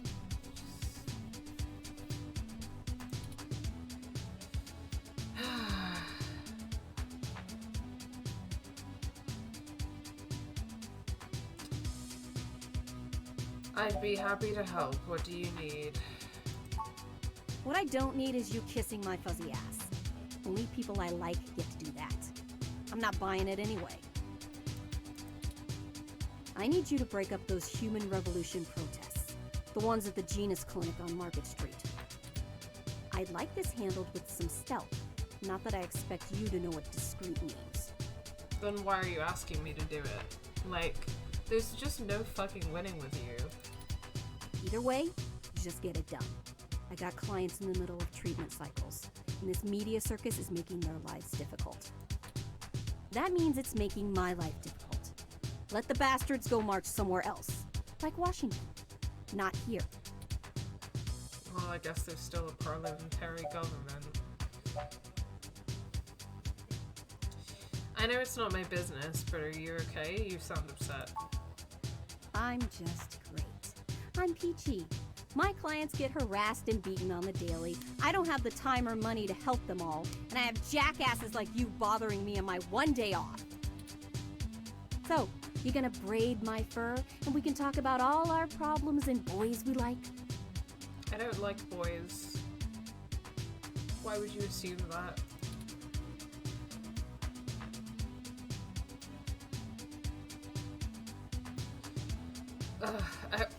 I guess maybe, maybe I just have to be a bit more upfront with her. I don't know. Like, I'm trying to be nice and I'm trying to be diplomatic, and it's not really working. So, but I don't know. I also just don't want to antagonize her. So I just feel like really annoyed about this situation and very much in two minds about it. So, I'm sorry, I just want to help. You want to help? Don't treat hybrids like animals for living out their lives. Literally, I haven't done anything. I have not done a single thing. Shit, all of this isn't even a choice for some of us. You want to know what my deal is? You really want me to get sappy? I actually don't care. Like, you're actually a jerk, Jess. If it were up to me, I would fuck off and never talk to you again. You're actually an absolute jerk, and I don't care why you are. But fine. Skin cancer. Stage 3. My prognosis was so advanced that the doc said my bones were already lost. So I had to do something drastic. Completely restart my biology from scratch. Okay. You ever seen someone with a severe gene splice? From something freaky, like an insect? That's where hybrid tech began, you know. Where my therapy started. You can't imagine what it's like to have children cry from just looking at you. When people just see you and sprint the other direction. I had police following me everywhere I went. I lost my apartment. I lost my dignity.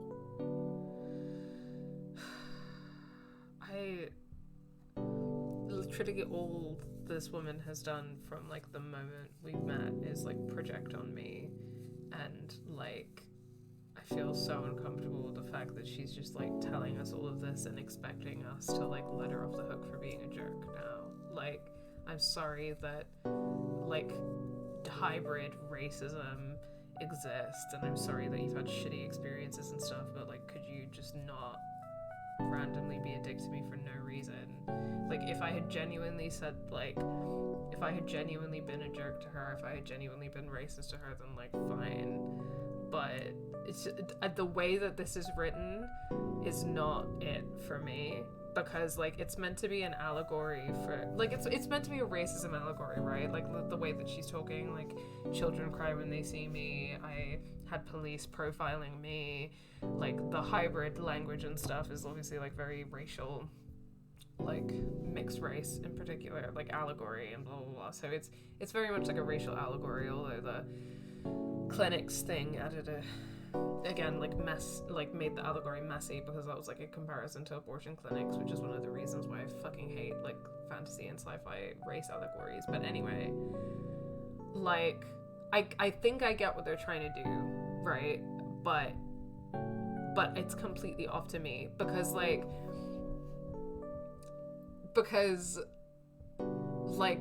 when me and people like me, we talk about like white people this, white people that, like we're talking about white supremacy, we're talking about like a structure of power, and like in no scenario do I ever go around walking up to random white people that I don't know and just being an absolute dick to them and making assumptions about them.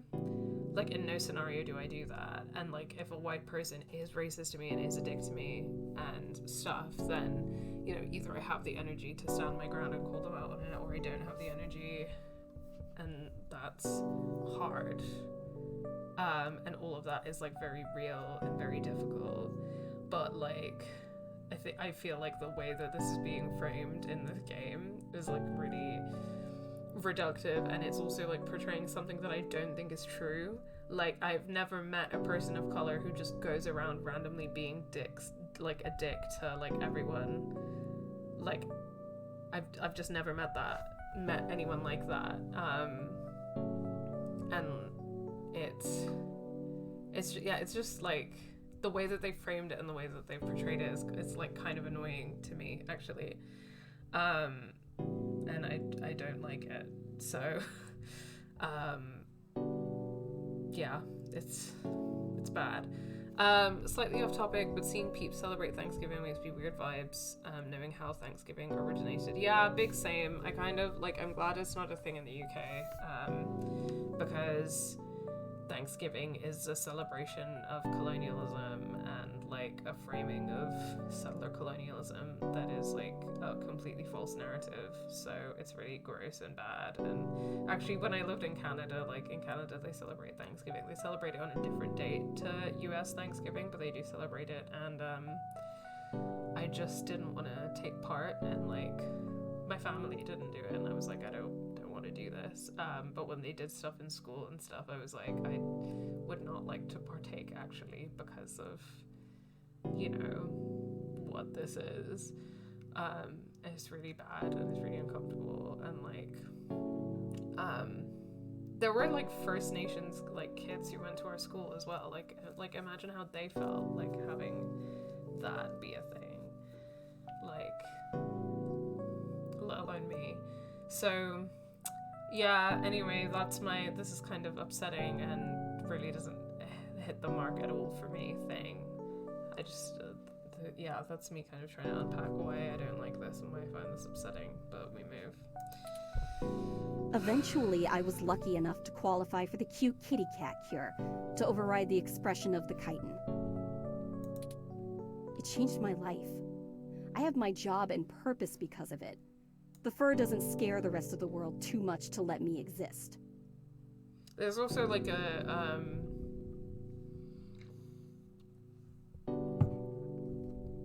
disability politics to this, actually, based on what she's kind of added to the equation of like people becoming hybrids to like cure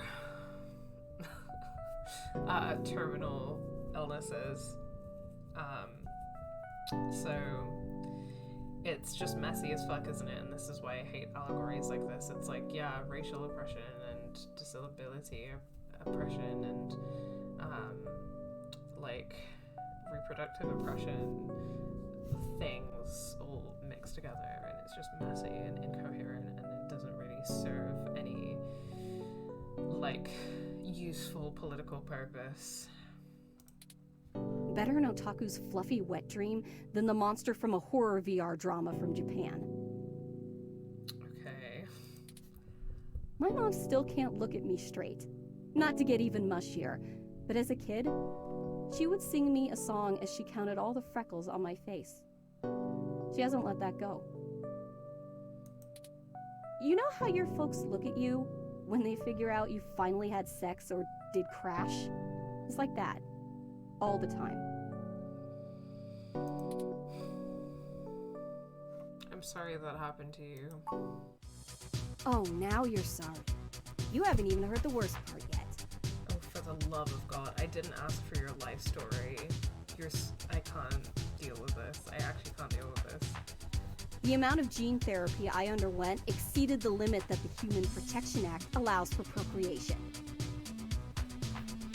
Oh, for fuck's sake, is right. Like, this plotline is actually driving me up the fucking wall. The amount fine, cool. So yeah, the government freaking spayed me, if it all wasn't hilariously dark enough. Forced sterilization, so continued disability, and even trans allegory. There. What a hot fucking mess, right? First what I'm too ugly to look at. Now I'm too screwed up to breed. I should mention that that's also relevant to racial oppression because of like forced sterilization of black women and so on. Saving my own life forfeited my right to be a person. The Human Protection Act. Ha! Apparently protecting humans doesn't include me. Only genotypicals could live in this city and truly think they're the ones who need some protection the most. Also, the fact that the word for non-hybrids is genotypical sure is interesting, isn't it? Continued messy as fuck writing. Jess, why are you dumping this on someone you barely know? Literally, like I have said like nothing at all to warrant this ever. And all she has done since she's met me is just project a load of random fucking shit onto me. And it's just... It's such a, like, convoluted and politically bad and narratively bad way of trying to convey this information. I really don't like it. Like, I have to be honest, I really, really don't like this plotline. In any case, I had some clean eggs frozen, and we'll whip them out whenever I'm ready. Except keeping that shit on ice costs. And my insurance decided to just not pay up, due to the elective nature of my feline gene therapy. So I took those bastards to court, and won. And I've been doing the same thing for everybody else ever since. So, there you go. I didn't ask. I didn't fucking ask, Jess. I got cancer, super science fixed me up and left me a freak, and then the government sterilized me so I wouldn't go out and make more little monsters. And everyone else gets to be the winner by default. Happy now? How's your savior complex doing? This is getting you off? Jesus fucking Christ. This has come from literally fucking nowhere. And like, you guys know how I feel about like white people nonsense and white saviorism and stuff like that. Like, this is not it. Like, this is not it. Like, the way that this is framed and stuff.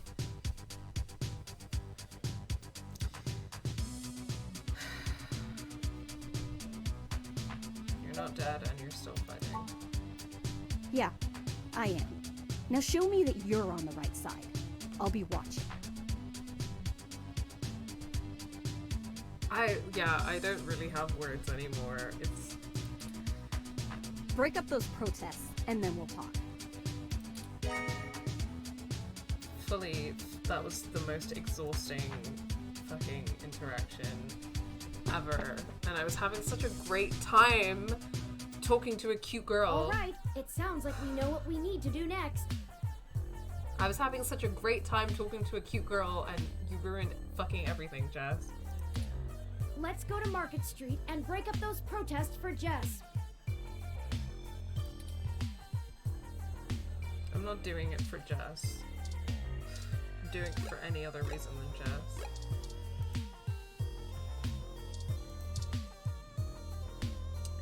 Okay. Yeah, let's leave, I guess. No, I didn't. I mean, bye Gus, bye Majid. You guys are cool. Bye Caitlin from the VIP area. I don't think we'll see her again, but I liked you. So let's go, I guess. Map.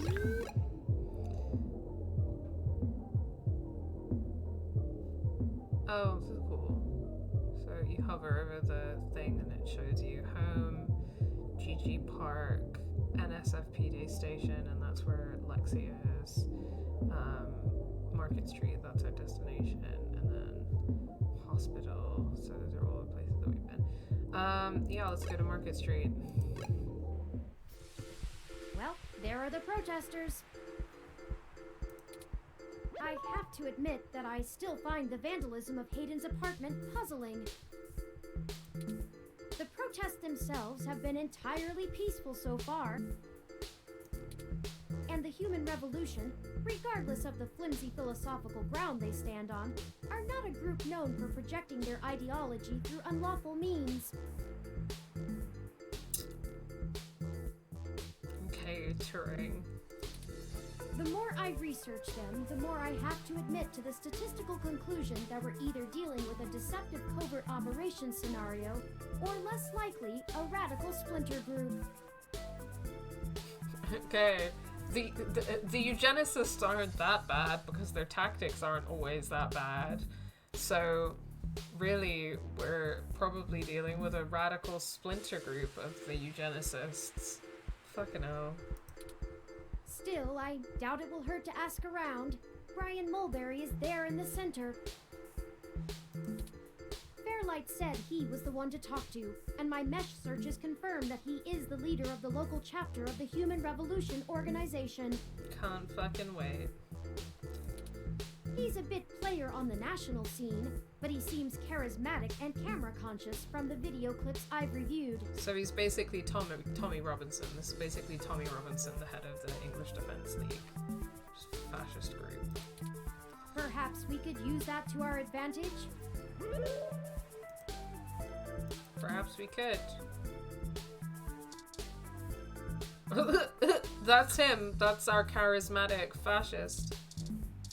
Random protesters. It's a baby. It's a little baby. It's a baby. Look at the she. Look at the she. Sit in my lap, chickpea. You got this. You got this. Yeah, curl up in my lap then. You're good. Hi. Say hello. Say hello to your adoring fans. That way.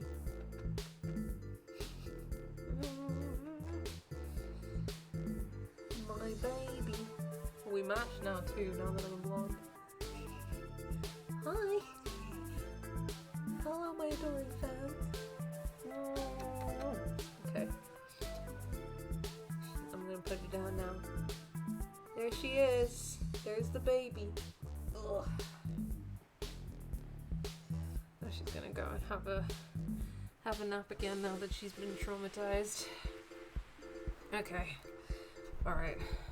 Thank you for redeeming that. I think that's also kind of made me feel a little bit better because This plotline with Jess, it sure is something. Glad that we're that scene is over. Though, okay, let's get everything up and back in the game. Yeah, a cat that doesn't trauma dump, unlike fucking Jess. Alright, let's do this. We got some protesters. Another one of the Human Revolution protesters. They seem passionate and diligent despite how long they've been out here. Gotta really admire the work ethic of these fascists. You know. Look at the police ROM. It's a unit NSFPD 20. It's here to keep the peace. Okay, sure. I mean, in my experience, the police generally tend to protect fascists protesting, so that's probably what it's here to do. Police ROMs are just like regular cops you don't touch. Okay. Look at the signs are like stay and pure and whatever the fuck that says. Sign holding protester. They're holding a sign, one half of stay pure. Oh, stay pure. Okay, wow. Disgusting. Horrible.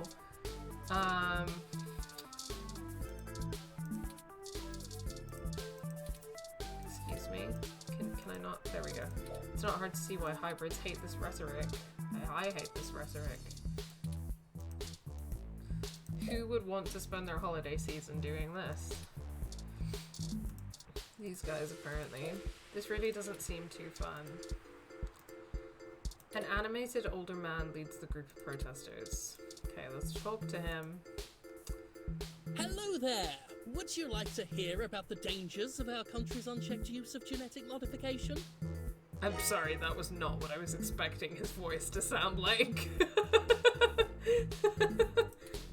I have pamphlets. Here, take one. Brochure added to items. Yannick Fairlight said to introduce myself. I have one of his cards here. Oh, yes. Yannick called and said something about an investigation into an apartment break-in. He didn't elaborate, and I'm not sure how I might be able to assist with this. But if Yannick is involved, I'll do whatever I can.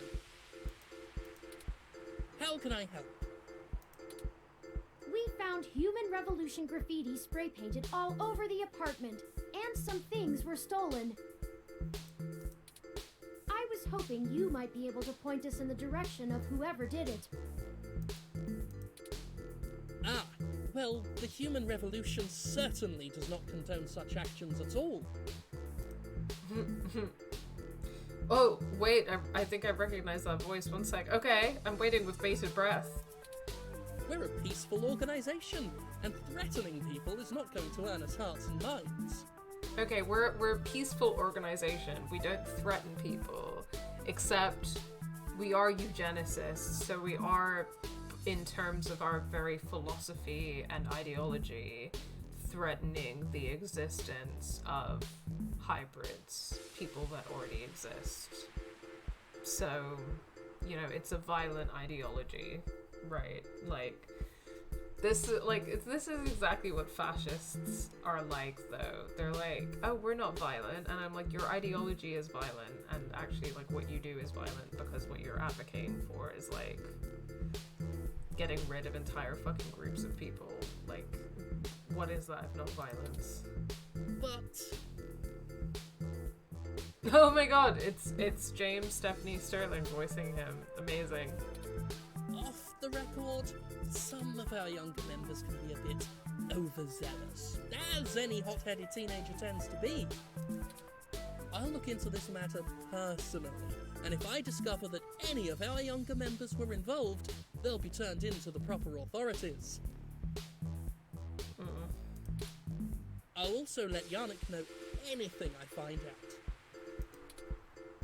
Is there something else I can help you with?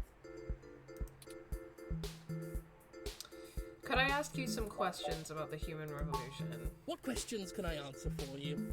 forgot they did VA stuff occasionally. I didn't know that James Stephanie Sterling did VA stuff sometimes, so that is cool to know, and to be playing a game in which they are doing some voice acting stuff. That is very cool. What are the ultimate goals of the human revolution? We hope to educate the public about the dangers of rapid technological advancements. We want to warn the country away from thoughtlessly accepting every scientific discovery we make before it's too late. We used to say that splitting the atom would surely bring about the end of humankind. But now we're changing the very things that make us human, our biology, with nothing to ensure our safety. I don't personally agree that biology is what makes us human. So, that's definitely a good start. But, I mean, like, we know that these people are eugenicists, but, you know. The revolution we're after is humanity as a whole making the decision to remain as we were created, and return to how we lived before genetic science put us on the wrong course. Wow. So, like, you can see how this kind of rhetoric is, like, you know, like transphobic and disablist, for example, like any kind of like genetic or body modification, like by this logic, like any kind of body modification because of like needing to stay the way that God created us, which is absolutely like the rhetoric used by like transphobes and stuff like that. Yeah, it's interesting like unpacking some of this, but like I think that like I have mixed feelings about it because I mean, like I said, with all of the jest stuff, like I felt like that, I mean that was really badly done in particular, but like these kind of allegories like suck because they often don't really capture like how oppression, like racialized oppression, gender oppression, like so on and so forth, like actually works and actually connects. Because like our oppression is connected, right? And like eugenics is pertinent to trans people, to disabled people, to people of color, but like it's not like something that's being captured very well necessarily in this allegory, right? And yeah, it's just weird. This world is Icarus, flying too close to the sun. It's only a matter of time before our arrogance becomes our demise. Christ. Just because we can, doesn't mean we should. Fucking... Okay. Why protest at this clinic? Genetic modification is one of the most dangerous sciences we've ever fooled around with. Don't know about that. It's playing God on the highest order and threatens to unseat what humanity is altogether. I don't know, you don't think that, like, building the atomic bomb or designing weapons was among some of the most dangerous science that we've toyed around with? You don't think that that is possibly more dangerous than just messing with DNA and having cat ears? What? Cybernetics is a dangerous path as well, selling off pieces of ourselves bit by bit for mechanical strength and resilience. But at least a brain-controlled android is still a human brain, even if in a metal box. There is a reason Congress enacted laws prohibiting highly modified hybrids from breeding. Now, I do not fault the individuals who come here for treatment, many of whom are disabled and deathly ill. This is uncomfortable as well, like the whole, like, becoming a hybrid to, like, cure your disability, medical model. If you ask me, genus isn't the kind of therapy they all need. Excuse me? However, we must take a stand against the medical research industry that would have us cast aside our humanity for their miracles. Christ. How do you plan on enacting the social change you want? At our core, we are a peaceful movement and seek only to convince people to vote according to the truths we reveal to them. The human revolution has faith that American democracy will win out in the end. Can't cope. I can't cope with the fucking little, like, glasses, like, shine and the little, like, ding sound. It falls to Very us to make anime. sure that people are informed about the daunting and confusing technologies they put their senseless faith into every day. On a personal level, we would like to exhort every individual to try and live more simply and reject any gadget or medicine that would make us less than we are. Okay, abolish capitalism then, you piece of shit.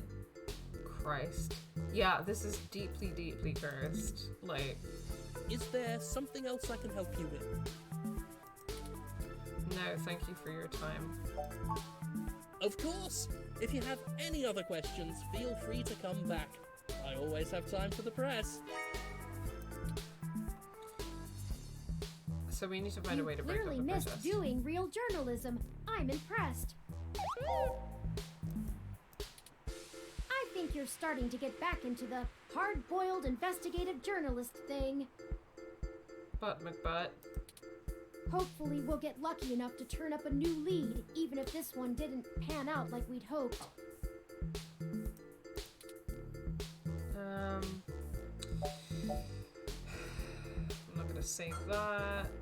What do you think about what he said? I do want to know what Turing thinks about eugenics. I think he was considerably less deluded than my searches on the meshnet had led me to believe. You think he was less deluded than you expected? Okay, sure. I don't think that is fair. I meant if he was telling the truth. Yeah, I don't know if I want to get into this debate because Turing is baby robot, and I don't think that they have the capacity for this, and you know what, that's bullshit. I don't have the capacity for this. I don't want to talk about this anymore. Oh, well, he didn't appear to be lying, but I'm not equipped with interrogation sensors. You have more experience with this than I do. Do you think he was telling the truth? Telling the truth about what? I don't even actually know what we were talking about. I don't think he was telling us everything. I'll continue observing you and try to discern how to read people as we question them. A useful skill I find myself sorely lacking in. Lead on. I mean, you've been... Don't forget, we're still here to actually break up these protests. Let's see if we can't figure out a solution together. Yeah, I know. We'll figure it out. I mean, to be fair, Turing has been, you know, in the world as a living being for, like, 2 days. So I feel like they're learning pretty quickly. Make sure to look around and think carefully. I'm sure we'll find something. Okay, let's find out how to break up this protest. The Hassie Bar is another favorite local spot that is 24/7 the best place to find plenty of great new Hassie flavors. What is Hassie? The fucking Coca-Cola of this future world? Hot Cup. Is that a cafe? Hassie Holdings just released the new Hassie Hot Cup, a disgusting combination of Hot Cup instant ramen and Hassie Hot. Wow. That does sound really disgusting. But I'm still not entirely certain on what, like, Hassie, like, is. Like, what is it? I don't really understand. Like, what kind of drink is it? Because I feel like they were implying that there was, like, an alcoholic version and a non-alcoholic version, and now they're saying there's a hot version and a cold version. Well, what is the flavor, and what is it?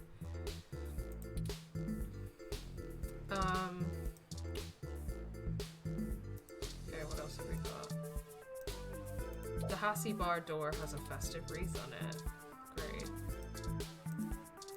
No ramen is that instant. Try inside. Probably go in there in a sec. You can't make an order from out here. That's not a speaker. Okay, let's go in.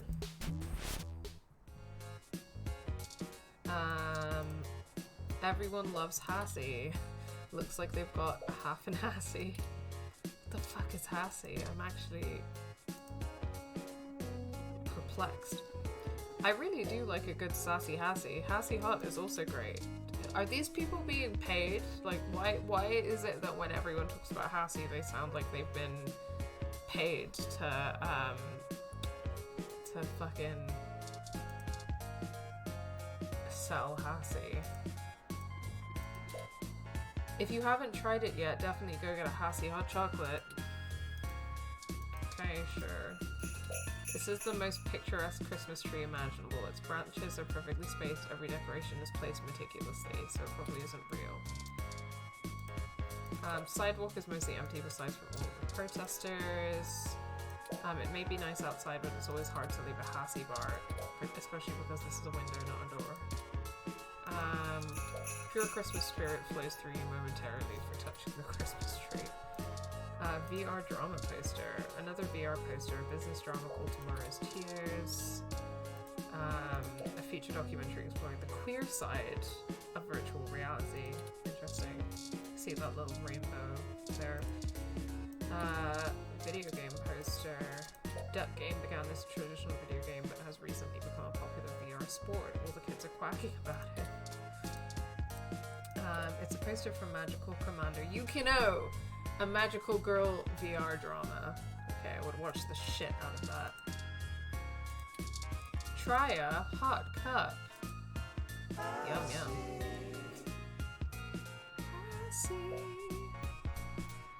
The digital Hassie menu. Even when you don't want to drink, it's fun to watch the screen flash. They have all the basic Hassie flavors, but their specialty menu has other Hassie bar exclusive drinks like Sassy Hassie, Poison Hassie, Classy Hassie, or a Grassy Hassie shot. Jesus fucking Christ. Also, like, Turing's face goes like this every time they're talking about Hassie. And, like they're being possessed or something. Oh, hello. You're cute. Hassie Rom. This Rom serves up the Hassie. Please don't touch the Hassie. Sorry. What is a crystal Hassie, though? What is it? What does it taste like? What's in it? The counter is so clean it shines. It almost looks like it's emitting its own light. Power of Hassie.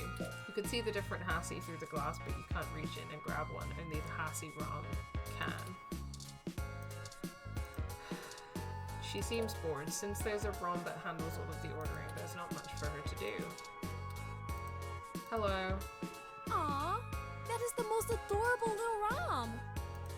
Thanks. What kind of model is it? That's Where did you get child. it?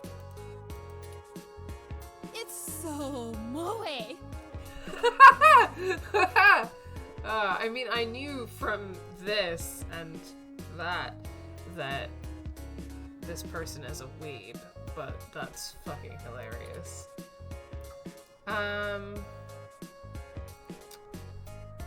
They're a custom model. Oh wow, you don't see a whole lot of those around.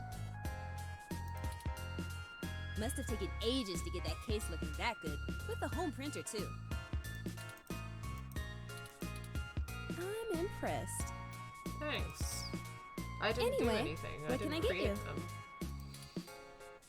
A drink and maybe some information. A drink I can do, and I guess I have some time to talk.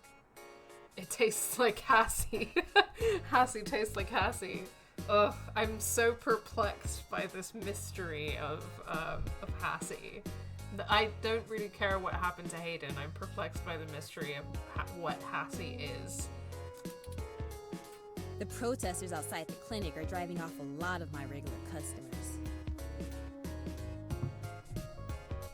Motive to work together. Filling up my bathroom too, jerks. So, want to know?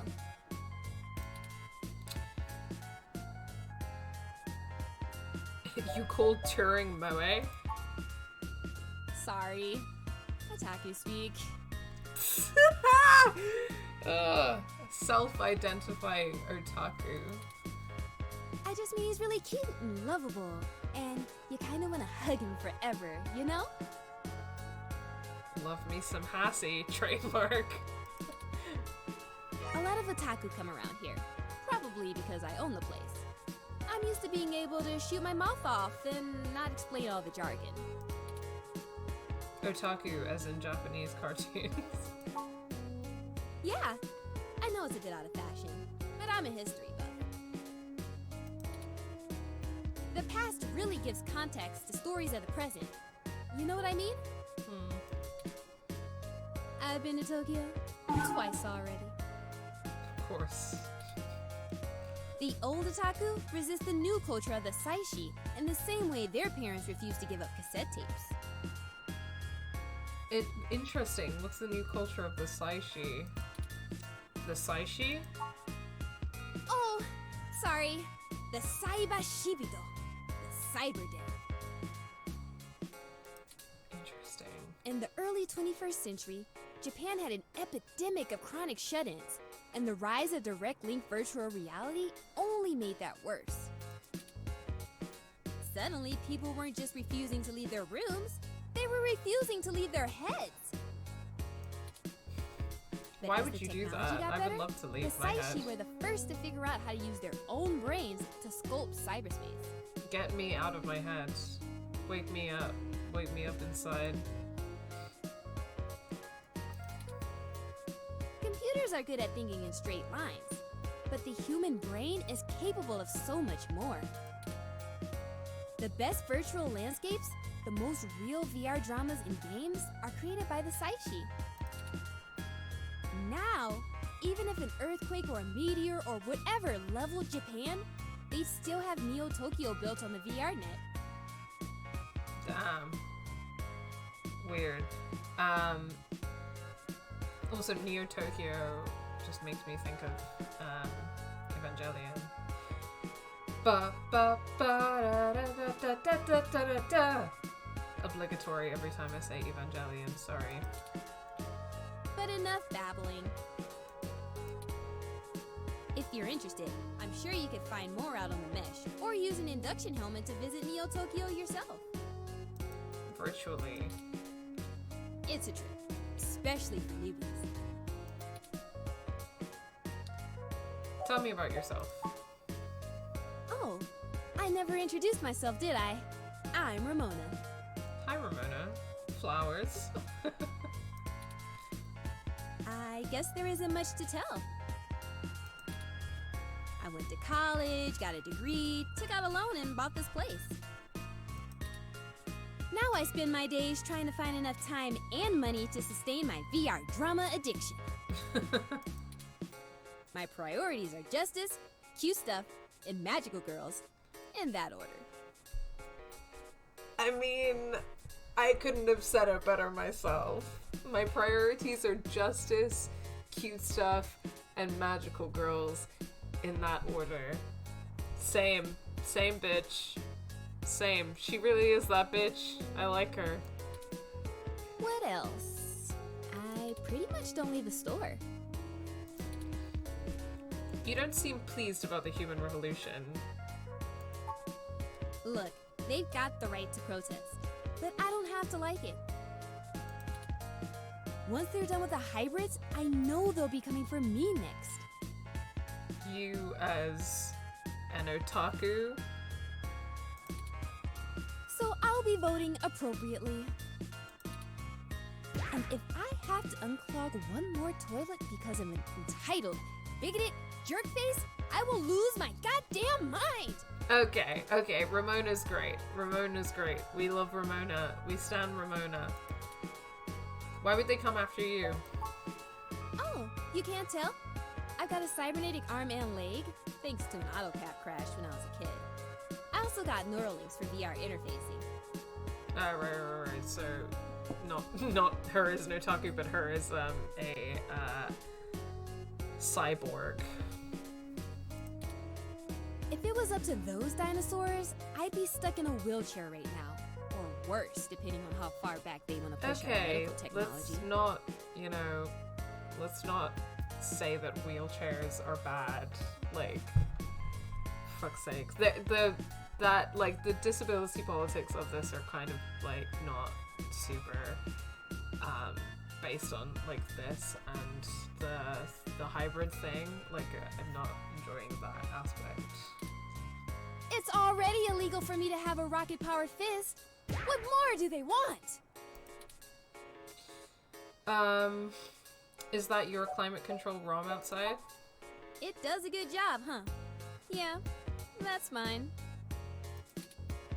Well, technically, it's property of Hassie Holdings. We spent some mints on it, but the rest of the block helps pitch in for maintenance costs since I usually set it to patrol the whole area. You should check it out when we do Christmas in July. Christmas in July? It can cover the whole street in snow, as long as it's cloudy enough to keep the sun off. Sort of like today. Would you mind if I take it for a spin? Sorry, but that thing cost me way too many credits to let just anyone poke at it. I would need to see some serious credentials before I let you mess with it. My ID? You know, enough to make sure you can afford to replace it if you break it. Or money. Otherwise, no touching. You mind if I take that weather rum for a spin? Sorry, but that thing cost me way too many credits. I would need to see some serious credentials. You know? We'll just... Otherwise... Okay, yeah, no problem. I think that's everything. Okay. Enjoy your drink, and let me know if you need anything else. So we need to show her some serious credentials. What does that mean? What's in our... We've got a brochure for the Human Revolution, a business card, a medium-range electrolyzer, my ID card. I could look at business card.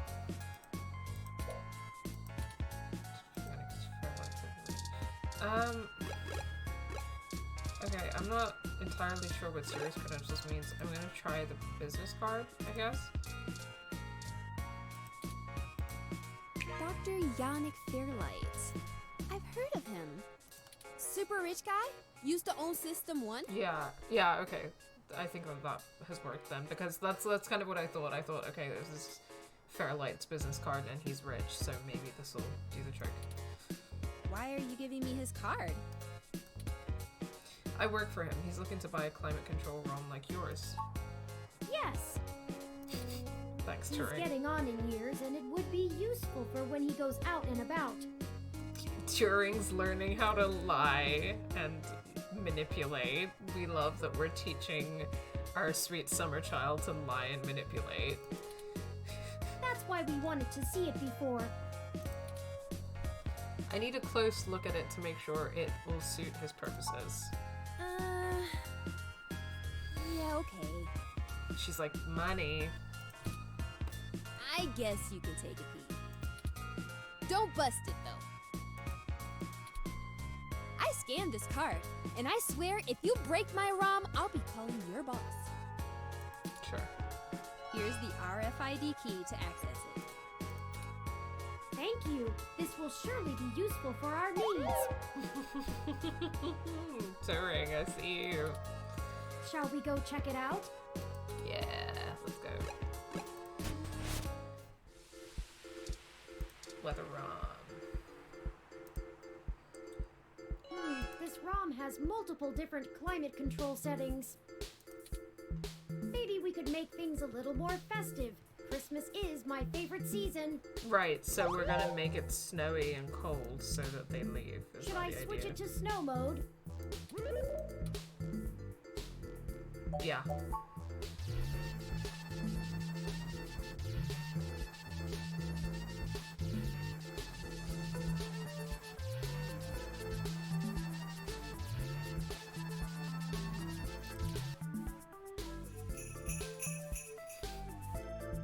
It's snowing? Like a pixelated snow.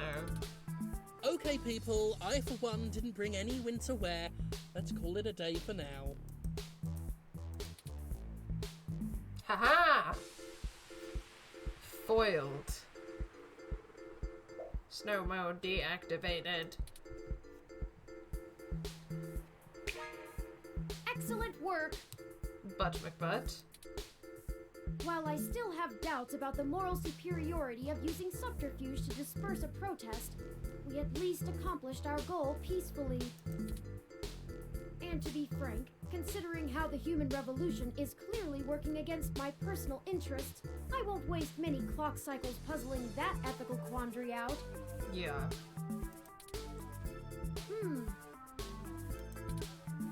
Might I draw your attention to those youths over yonder? Those youths over yonder. Counterculture clothing, obvious bad attitudes, and graffiti paraphernalia. Those could be our suspects who damaged my home in the name of revolution. Please save love. It says like VR destroys love or something. Like whatever the fuck that means.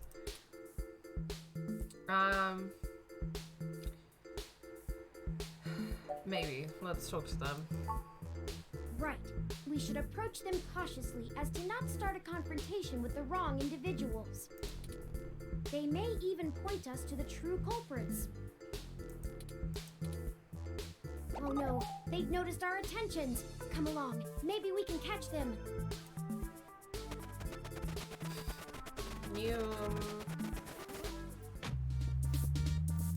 We'll never catch them on foot. Hold on, I'm calling for an auto cab of our own. I don't have the money for that touring. I know it seems a great deal of trouble for such a tenuous lead, but I have a hunch about them. The wicked flee when no man pursueth. The auto cab is estimated to take 5 minutes to arrive.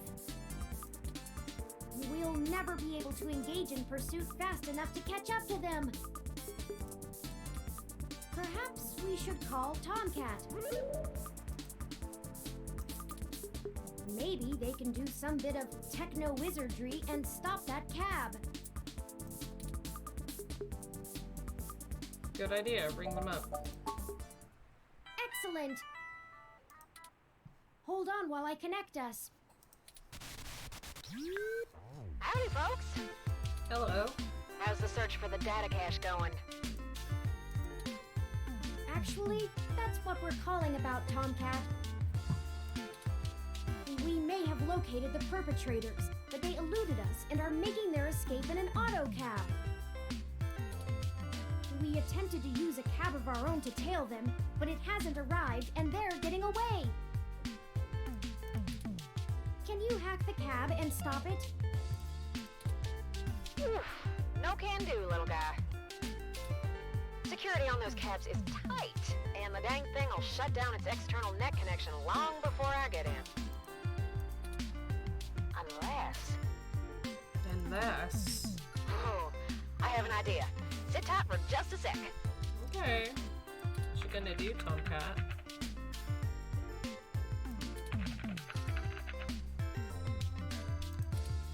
Alright!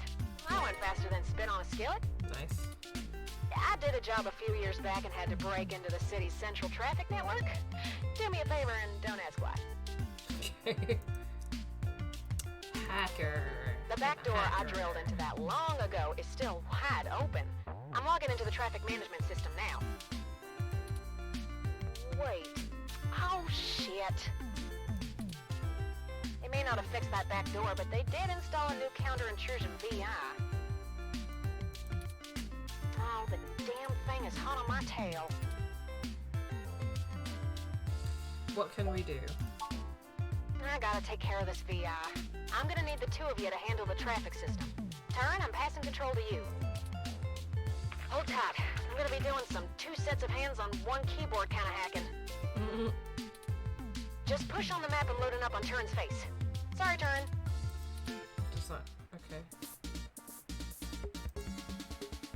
Ooh, they're on the move! I'm so confused. Goal. Oh, is to get them to stop there. Is that...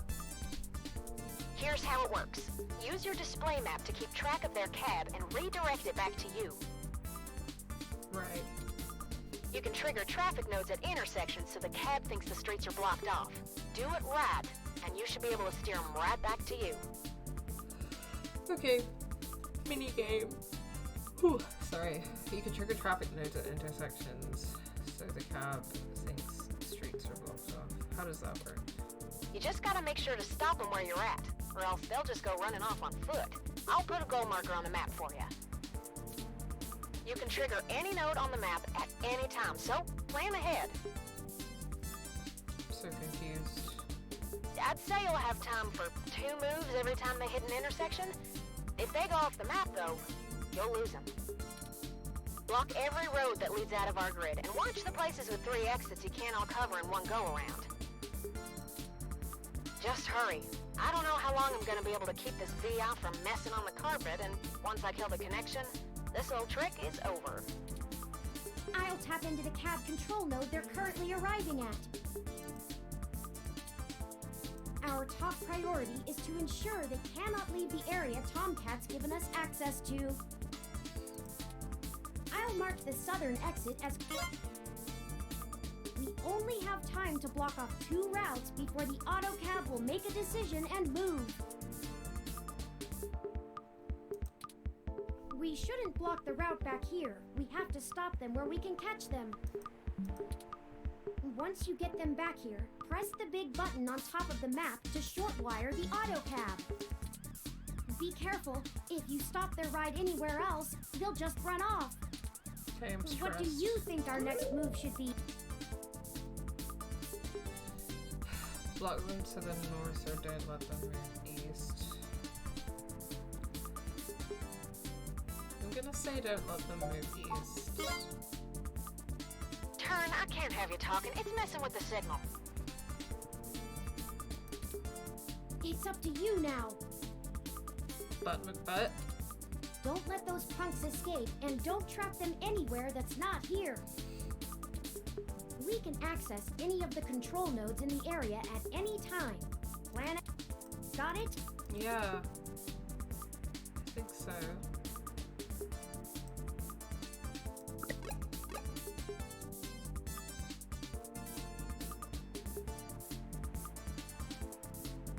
I'm gonna say don't block to the north and block to the east.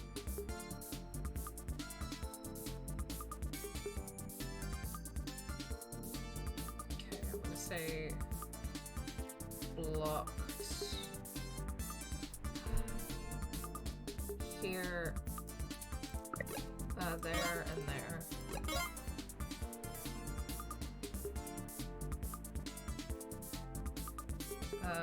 Blocked there and there.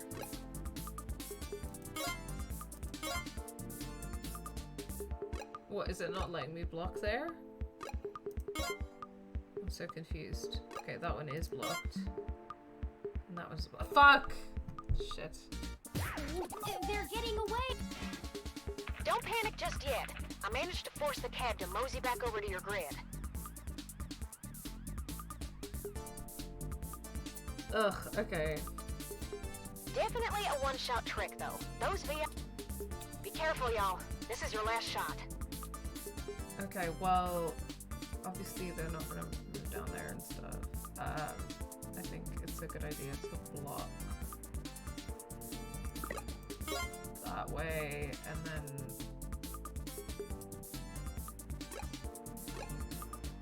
that way. This is stressful. I'm stressed. Blocked and blocked. Okay, wait, no. Blocked and blocked.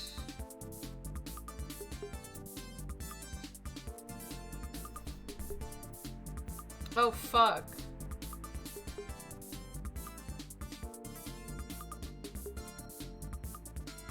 Can I unblock certain intersections? I don't know.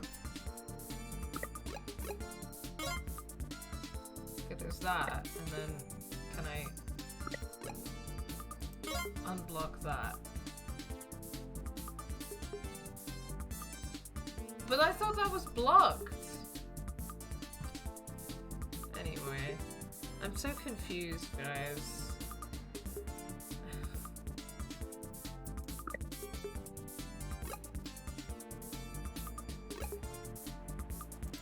Like, yeah, I'm kind of confused, but whatever, I guess.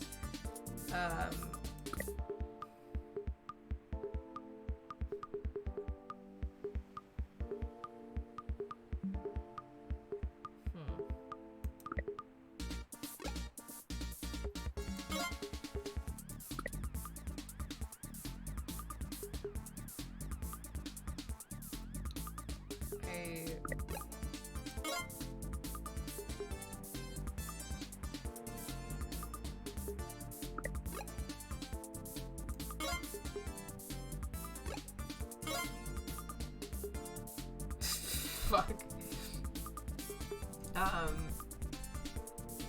Gaff. Okay, block. I want to block that one off. And then, okay, that should be all good. What if I block there? Okay, I'm gonna block there. And I'm gonna block there. So the only way they have to go is... Yes! Okay. Stop taxi. We've got them now. Let's go! That was, like, weirdly stressful. I'm gonna go stop them, and then we can interrogate the miscreants. But it was fun to have a little minigame. What was that sound? What the hell do you want? Angry punk. Who do you think you're messing with, huh? You ain't got nothing on us, and if you don't get out of my way, I'll mess you up. Hey, what do you think we should do? Punk, not in a fun way, but in a fascist skinhead way. We haven't observed them doing anything illegal, and we could potentially make this go over smoothly. Or we could share news of this encounter with Lexi before things get out of hand. These two seem agitated already, and it may be best to make sure they're handled by the appropriate authorities. Those are the options I deduced. Questions or cops? Questions or cops? It's up to you. How do you want to do this? I mean, as always, I don't particularly want to get the police involved, especially because we haven't... Sorry. We haven't seen them doing anything illegal.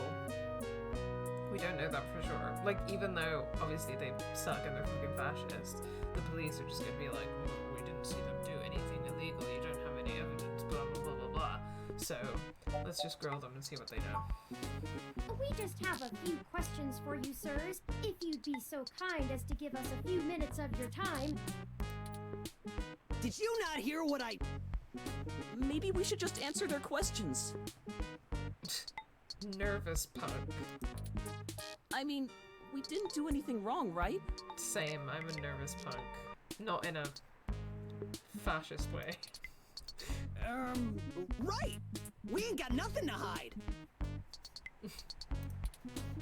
I love the way he's just like, I'm an angry punk, so I'm doing a thumbs down. Like, what? What's in the bag? Or, no, what's the spray paint for? We're newbie street artists. Okay. These are the tools of our trade! These are all above board and legal. We just got done making a piece for a client. That's right! We're artists! What's in the bag? You a cop? Cause if you ain't, we ain't got nothing in the bag. Why'd you run? Running? Who was I running from? You calling me a coward? I don't think that's what they were insinuating.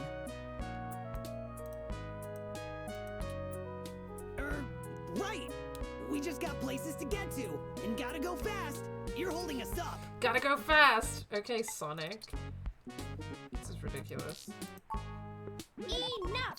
Stop assuming you can misdirect us with blustery words and feigned ignorance. Turing. I've matched the hues of Lost those his paints shit. and the patterns of the bottom of your shoes with 95% accuracy to the scene of Hayden Weber's apartment.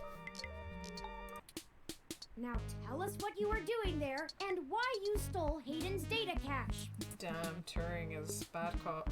I mean, all cops are bad cops, but you know what I mean. Now you're accusing us of stealing? Why I oughta... Chad, I think they're onto us. His name is Just Chad. answer their questions so they don't go to the cops. Damn it, Oliver! I told you I'm Starfucker now! Damn it, Oliver. My name isn't Chad anymore. It's Starfucker. I can't. I only went along with this because you said we would go to a movie afterwards. Well. I don't even care about this human revolution stuff. Just because you're dad. Don't talk about my dad. This is so funny. Fine. Whatever. We'll answer your friggin' questions. Why tag Hayden's apartment? Aw, man. No big reason. I mean, he's a big hotshot researcher at Parallax, right? We heard a rumor his place was empty. Who's gonna pass up a sweet target like that? We don't need any more of this tech shit, like your lippy Rom over there. Why did you take the data cache? I told you we didn't steal nothing. Be quiet, Chad. I don't want to go to juvie. Here, you can have it. Okay, you can take it. Okay, well, thanks for giving it back.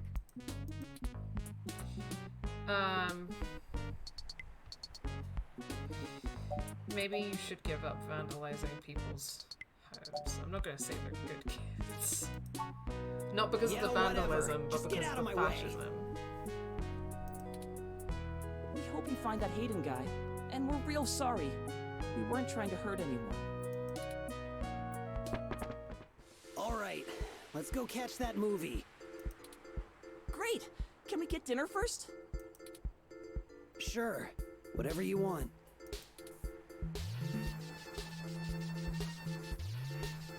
Again, in a bad representation way, just like with Lexi, but they are boyfriends. That's not right.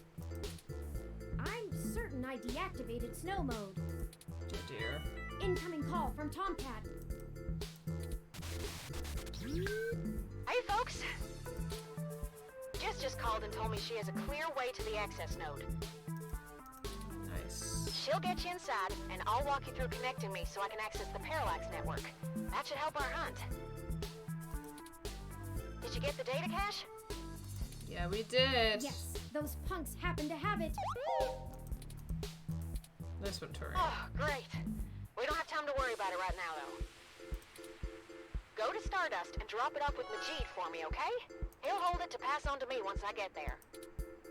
I managed to trigger an alert within Parallax's network security, and they're going to be moving their logs from one secure server to another. I need y'all in place of that access node before they do. No time for lollygagging. No problem, Tomcat. We'll make our way there directly after we return to Stardust. We can worry about the weather ROM's malfunction later. Let's go. Our mission for Jess is done. Neat. The Hassie Bar's weather ROM is currently stuck with snow mode activated. Kind of want to see if Ramona's doing it. Hey! I told you jerks not to break my ROM. Now I can't get it to stop snowing. I'm sorry. Those protesters are gone, but I'm still not gonna have any customers with it freezing like this. I'm sorry. This Hassie hot cup is the perfect thing to warm me up. Okay.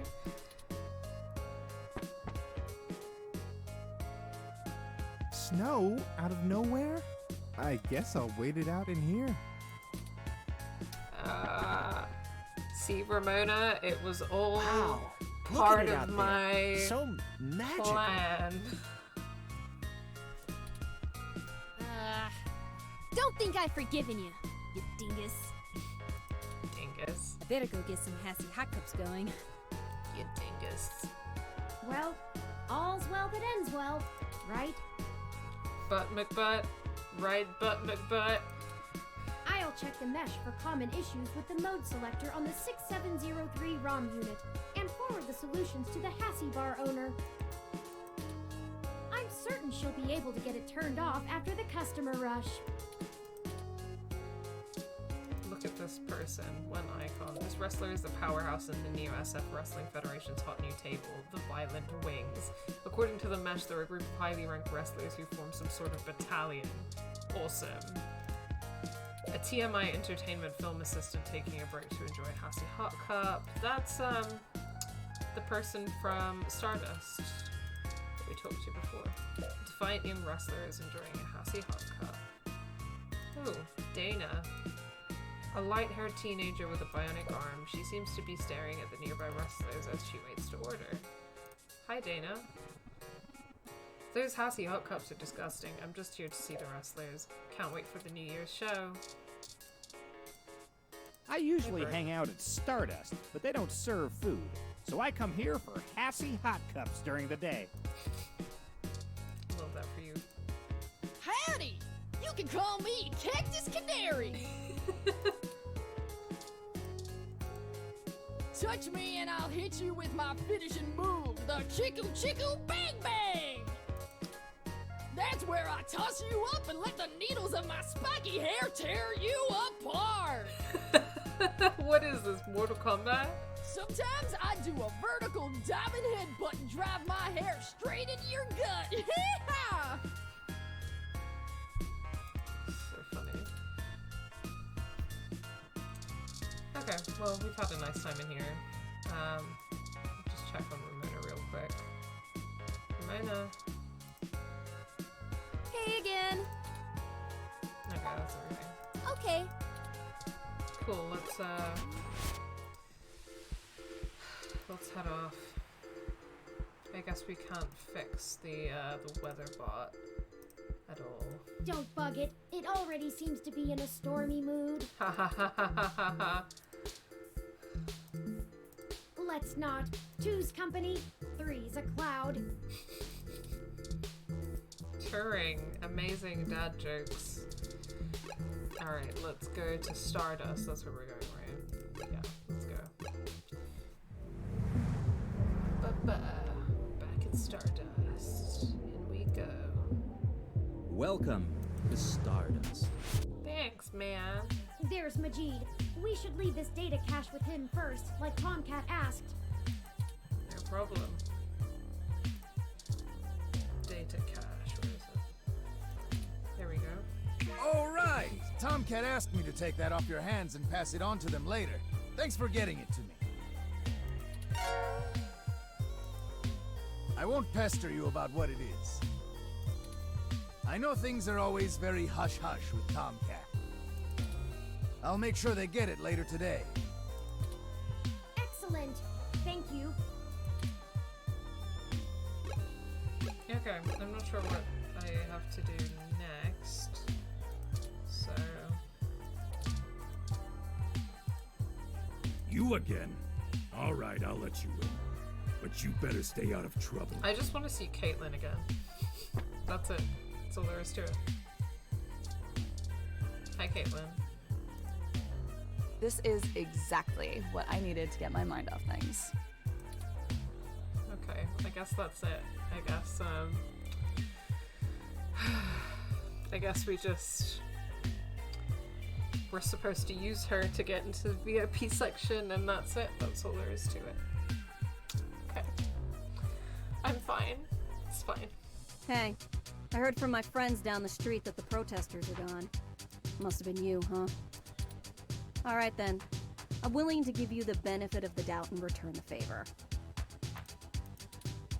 Tomcat said that if you got to an old abandoned access node, you might be able to find out what happened to Hayden.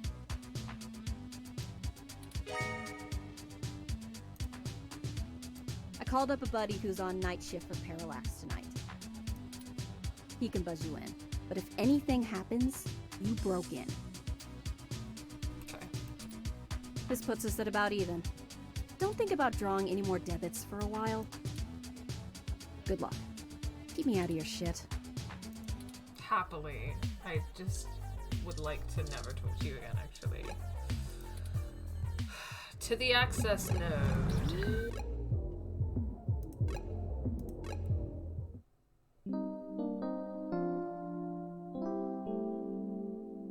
Oh, nighttime? This is the place Tomcat said we should head to. Unassuming and quiet. I'll be honest, I don't think I would be in this section of the city without Jess giving us the all clear. Look at that weird graffiti, like with the hand and the eye in the middle of the hand. And I mean, I think it's a hand, presumably it's a hand, but it looks like a hand with two thumbs, if so. And the screaming mouths and the... I don't know what those other things are, but it's some pretty crazy graffiti, huh? The crime statistics are quite alarming, so let us get done with our errand here and move on to safer ground. I don't know what to say here, because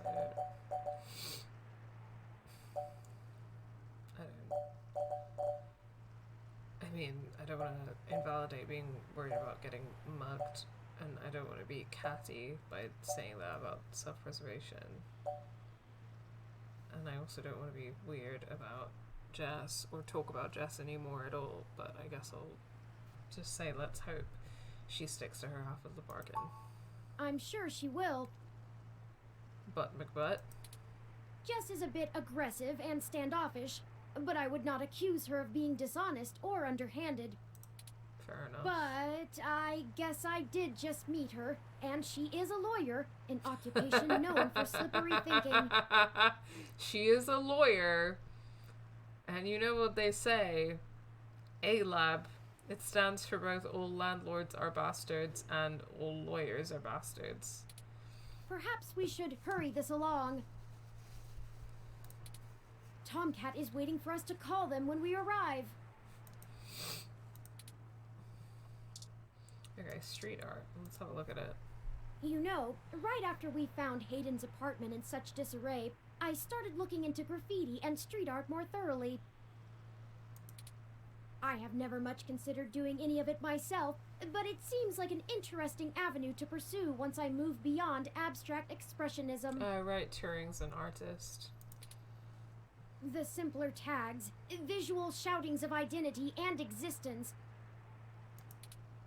They exhibit a feeling I can sympathize with, but it's these larger pieces, riots of color and chaos, that really interest me. Petty vandalism is beneath me, but there are other avenues for the practice. Petty vandalism is beneath me. Wow, yeah, definitely a nerd. For example, did you know that Los Angeles in the mid-2030s legalized the tagging of mural-style street art on any building without requiring permission from the owner or city? Okay, how about just abolish private property? It was chaos of the highest degree for a while, but now the place is truly remarkable. Perhaps I will visit once this is all done with.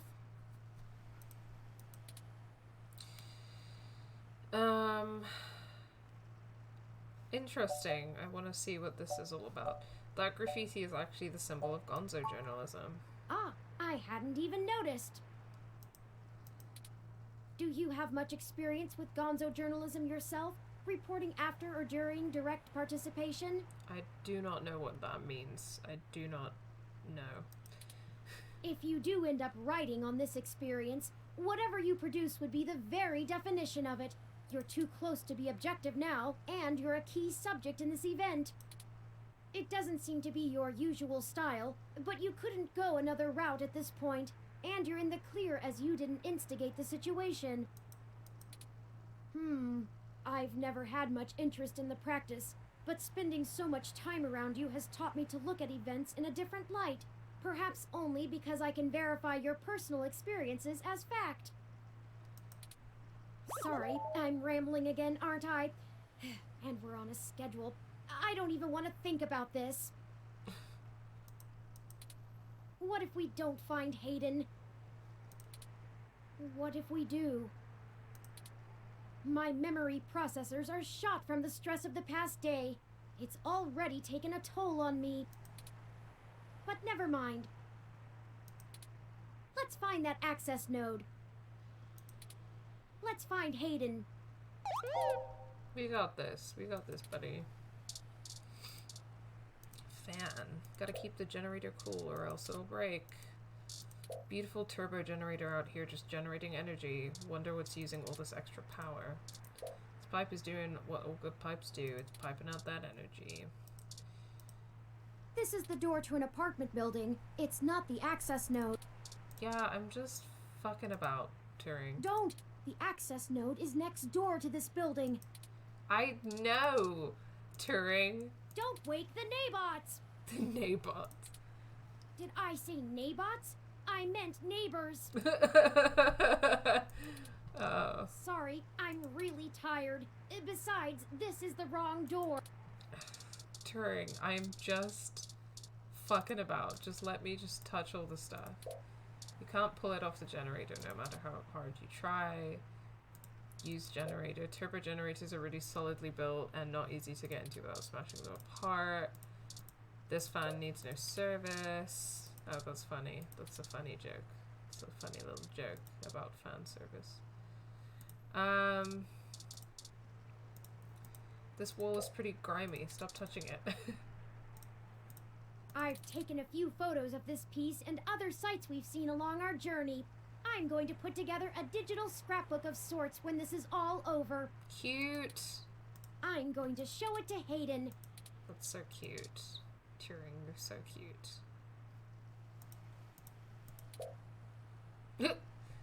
Talking to the street art, did it actually just say something to you?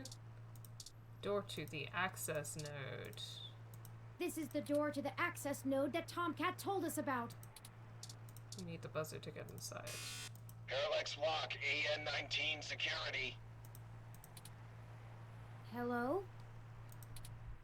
Yes, can I help you?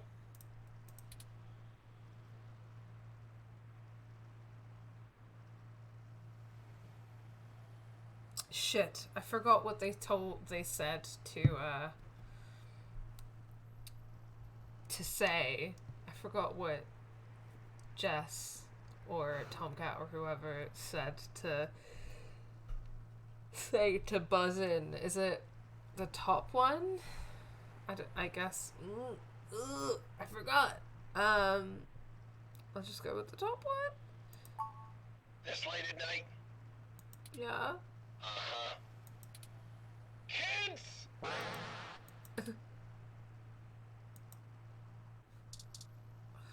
What did the items? What have we got? Human Revolution brochure, business card, medium range pistol, super spoiled milk, ID card. Okay, I guess I just have to try it again. Is that... The guard isn't actually here. You need to press the buzzer on the door to get access. Okay. Parallax Walk, AN-19 security. Hike! Hey, I'm pretty sure this is a prank, but how about those Niners? Is that an American football thing? Because I don't understand it. Who's got it better than us? Nobody! Yeah, buddy! Oh my god, I have no fucking clue what that means. I don't understand the first thing about American football. So, yeah. Hey, have a good one. He's just a bro, you know? This security guard, he's just a bro. He just likes football. He's a simple guy, you know? Parallax walk. We're friends of Jess. I was wondering when you'd get there. Bye, GB. Have a good evening, and never forget that you're cool, too. Thank you so much for dropping by the stream. You're at the access node on Cesar Chavez in Indiana, right? So, the only thing I had to say this whole time is that we were friends of Jess's, lol. That's right. Good. Be quick. Don't touch anything. Got it? This conversation never happened, and you're on your own if you get caught out there. Oh dear, I'm nervous. I hope you find what you're looking for. I hope you find what you're looking for. Thanks, buddy. This is it. Let's go inside, and I'll call Tomcat. This place doesn't look like it's had any maintenance in years. I hope the systems are still functional. Spooky. Oh, I forgot you can't see in darkness. Maybe that switch over there adjusts the lighting. I forgot you can't see in the dark because you're a human being. That switch. Okay, I have to touch the switch.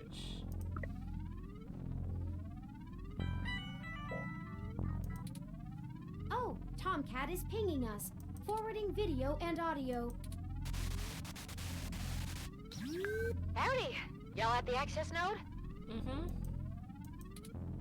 I'm set to slice in once Turn makes physical access. Of course, Tomcat. Just walk me through how to connect myself, and I'll give you the necessary system permissions to use me as an interface. Just patch yourself into the links terminal down there, and I should be able to get started. Connecting wirelessly to it now. Permissions granted. Please be careful in there. Don't worry, though. I'm an old hand at this. You won't notice a thing. I'm a bit nervous. I don't even know what we're gonna have to do, but, you know, I'm just an anxious person, so... Oh, shoot. Y'all have a bit more to do before I can get the info we need. Of course we do. This system's still running on old cassettes, and the recall slot is empty. Can't call up Hayden's info file without it. There should be a cassette on the opposite side of the wall we can overwrite with the recall program. Okay. Pretty sure all that one was used for was phone monitoring. You know, from back when phone networks were separate from data networks. I swear, y'all, I just turned 22. Anyways, we need to move that cassette across the room to access the records. I don't know about you, but I'm feeling 22. Okay, I don't even remember what they said. Something about a cassette, and then... Ooh, hydrate. I shall do that.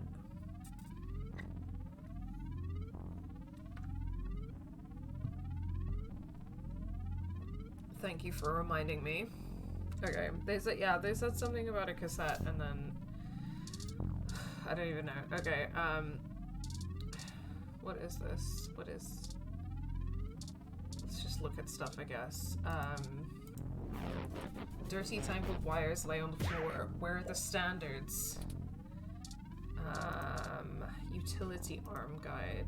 According to this poster, the data cassettes can only be moved by using the links panel to control the utility arm. Right. That. Got you. A list of things to check to make sure everything is running okay. It's on the wall, and then there's a warning label. The sign warns that this area contains high voltage. In case we didn't know that already.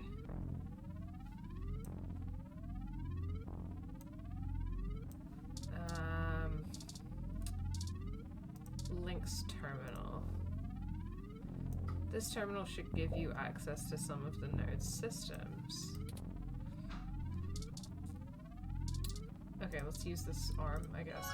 A robotic arm used to move data cassettes around the node. Okay, let's use it. You can't even reach it, but maybe there's some other way to move this thing. Hanging wires. Loose wires, be careful! Okay, maybe from the terminal? Let's do it. Logging into Link's server, Z77 Gamma. Welcome to Link's.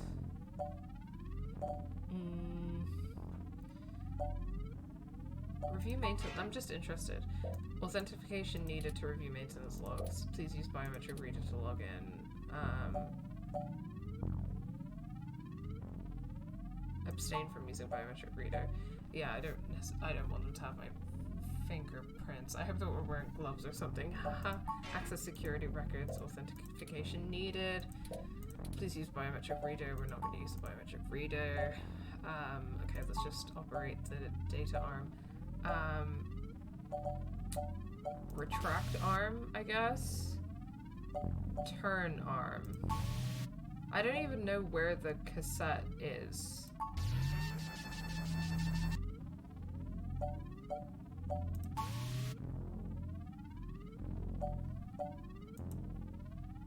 Like, where is the I don't even know. I should have probably checked, like, where is the cassette? I'm so confused. Retract arm. Extend arm. Turn arm.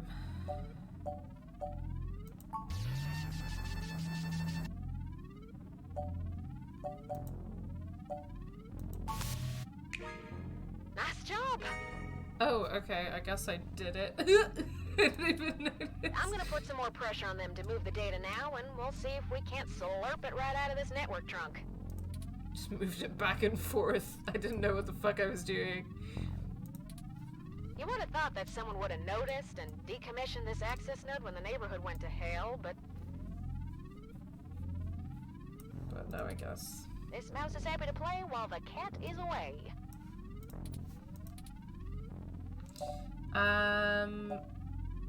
Why is this place usable for us anyway?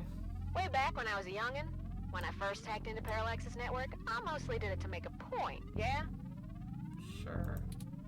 They were just about to launch the MeshNet system, and I wanted to show the whole darned world that their security had more holes in it than Swiss cheese. Of course, I wasn't too shy about poking in a few more holes of my own devising while I was there. After putting in some more tricky software backdoors, I went ahead and deleted this access node off the maintenance schedule. Dang. Then I reassigned the guy who was supposed to keep an eye on it to a different location. Definitely powerful. They were in the process of buying up a whole gaggle of these nodes in preparation to set up a private network for themselves. All just to use for the MeshNet launch. Maybe a little too confident of them. Most of the software holes have been patched out as they've upgraded their network, but this whole place is just as forgotten as I left it. Why would they move the data? I've been targeting one of their data centers with a botnet-driven DDoS attack, hitting every port into its network that I can find. Ain't likely to do much, but toss in a few attempts to crack the firewall and their VIs are shitting bricks. It's standard procedure for them to move their sensitive data to a different data center in case the attacker actually gets in. Make enough noise and it'll scare them enough into taking some defensive action, which is where we want them. The files are more vulnerable in transit. Let us know when you're done. Now y'all just hold tight. I'll be done with this lickety-split. Surveillance camera footage. Their face. Oh, God. Oh, what the fuck? What's going on?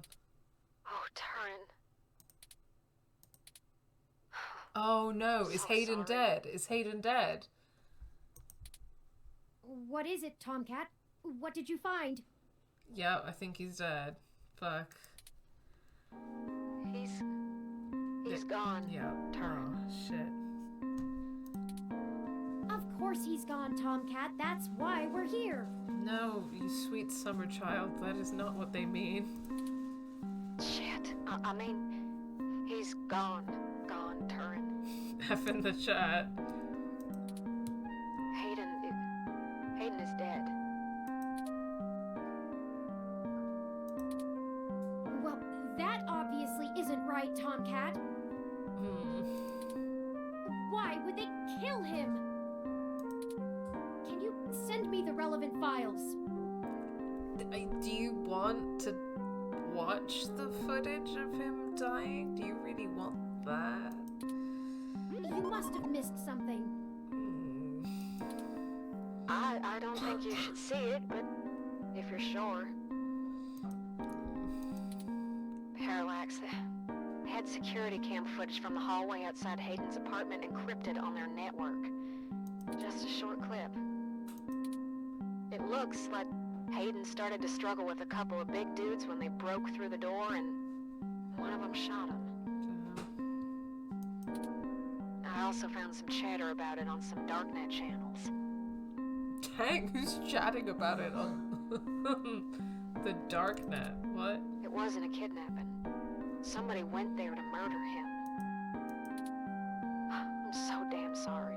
Okay, well now it's a murder mystery. So, Turing. Poor baby.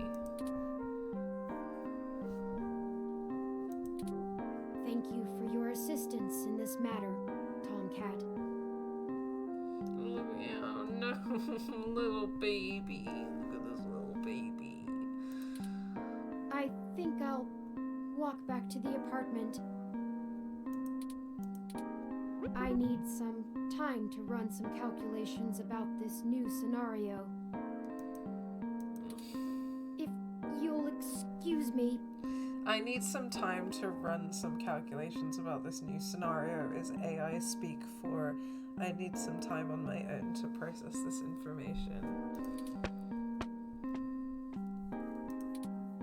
Should you follow them?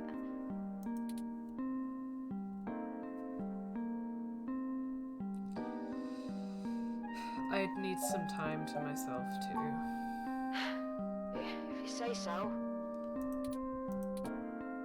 Yeah, I'm gonna keep digging through this data until they kick me out of the system. I'll try to find some kind of lead on why this whole thing started in the first place.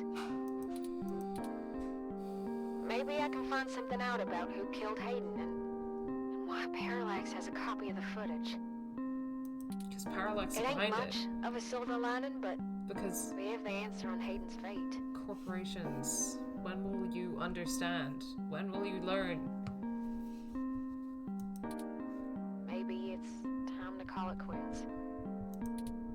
Anyway, I'll talk to you later.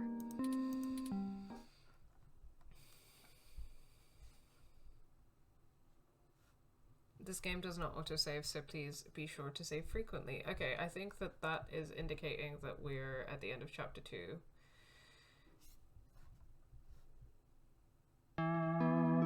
Yeah. Chapter 3.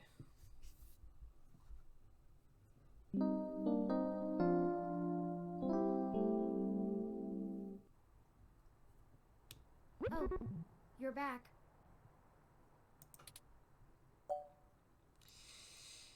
How are you doing? You know, Hayden was a brilliant programmer, far ahead of his time.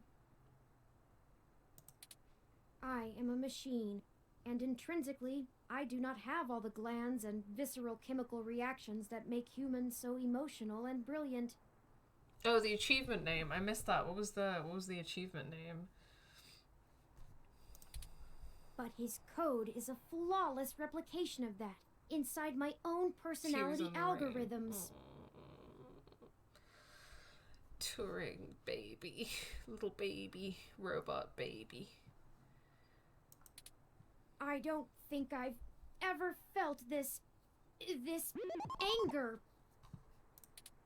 It fouls my processors and fills my RAM with frustrating, half-finished plans of revenge.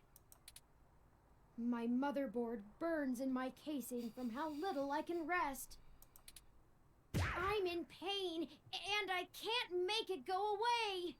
Oh, buddy. Ugh. Love a Blade Runner ref. Oh yeah, that is a Blade Runner reference. Oh, I'm an idiot. I'm an idiot. Idiot.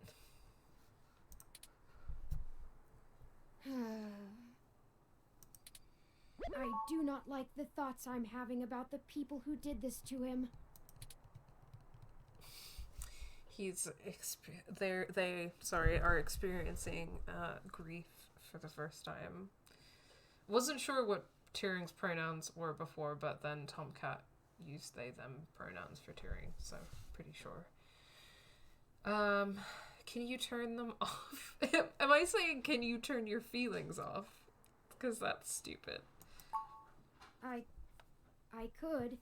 I can disable those modules. Oh.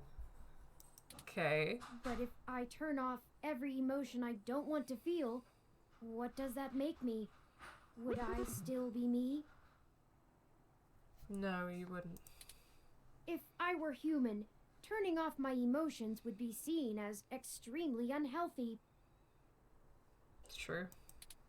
There is a wealth of information on the meshnet about human psychology. I just don't know how much of it applies to myself. Either way, Hayden deserves my grief. It is my way of honoring him. It may be the only way I can. I offer it freely. Did you see the jade plant? Its death is unfortunate.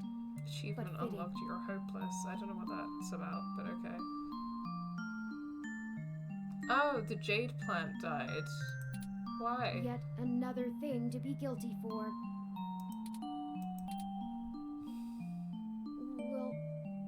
This action will have consequences. I killed the plant. No, I thought I was doing everything the plant needed. Will you keep helping me? I need you. To find the bastards who killed my progenitor. I need to finish this. I don't know what I'll do afterwards, but I need to see this through.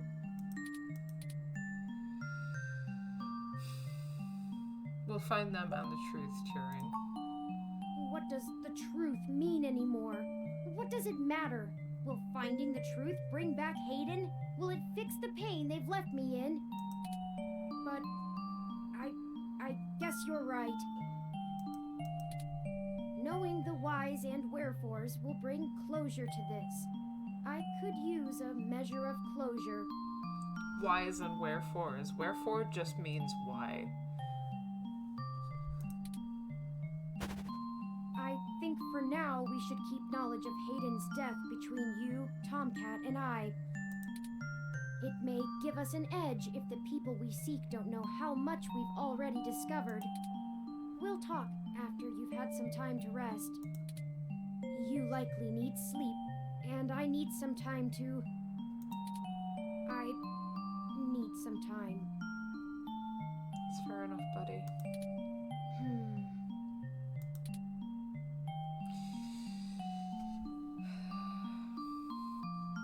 Okay, I am...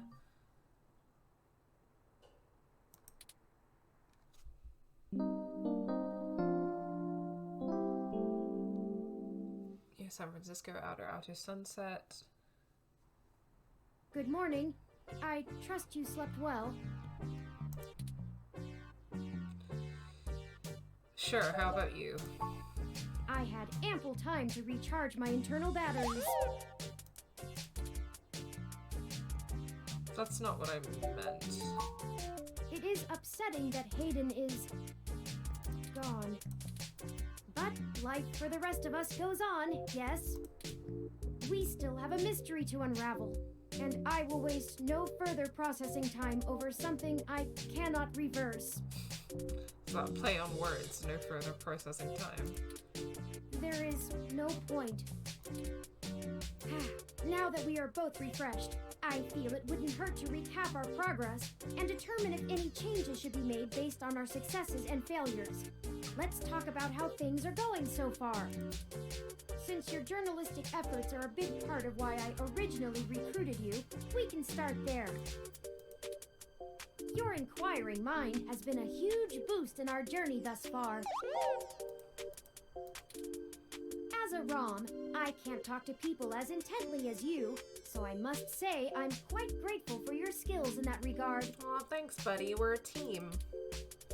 You're diligent in your day-to-day work as well, which further grounds my hope in you.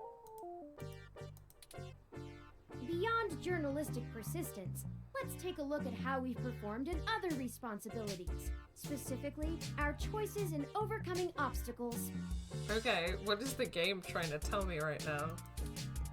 I must say, our first hurdle was handled masterfully by you, and we avoided any further issue. Great start! Furthermore, I am pleased with your utilization of non-violent methods. Eliminating any excessive risk should allow us to move swiftly. Finally, I was quite impressed by your ability to adapt on the fly, as they say, and perform so well when thrust into a sudden situation. Oh, thanks.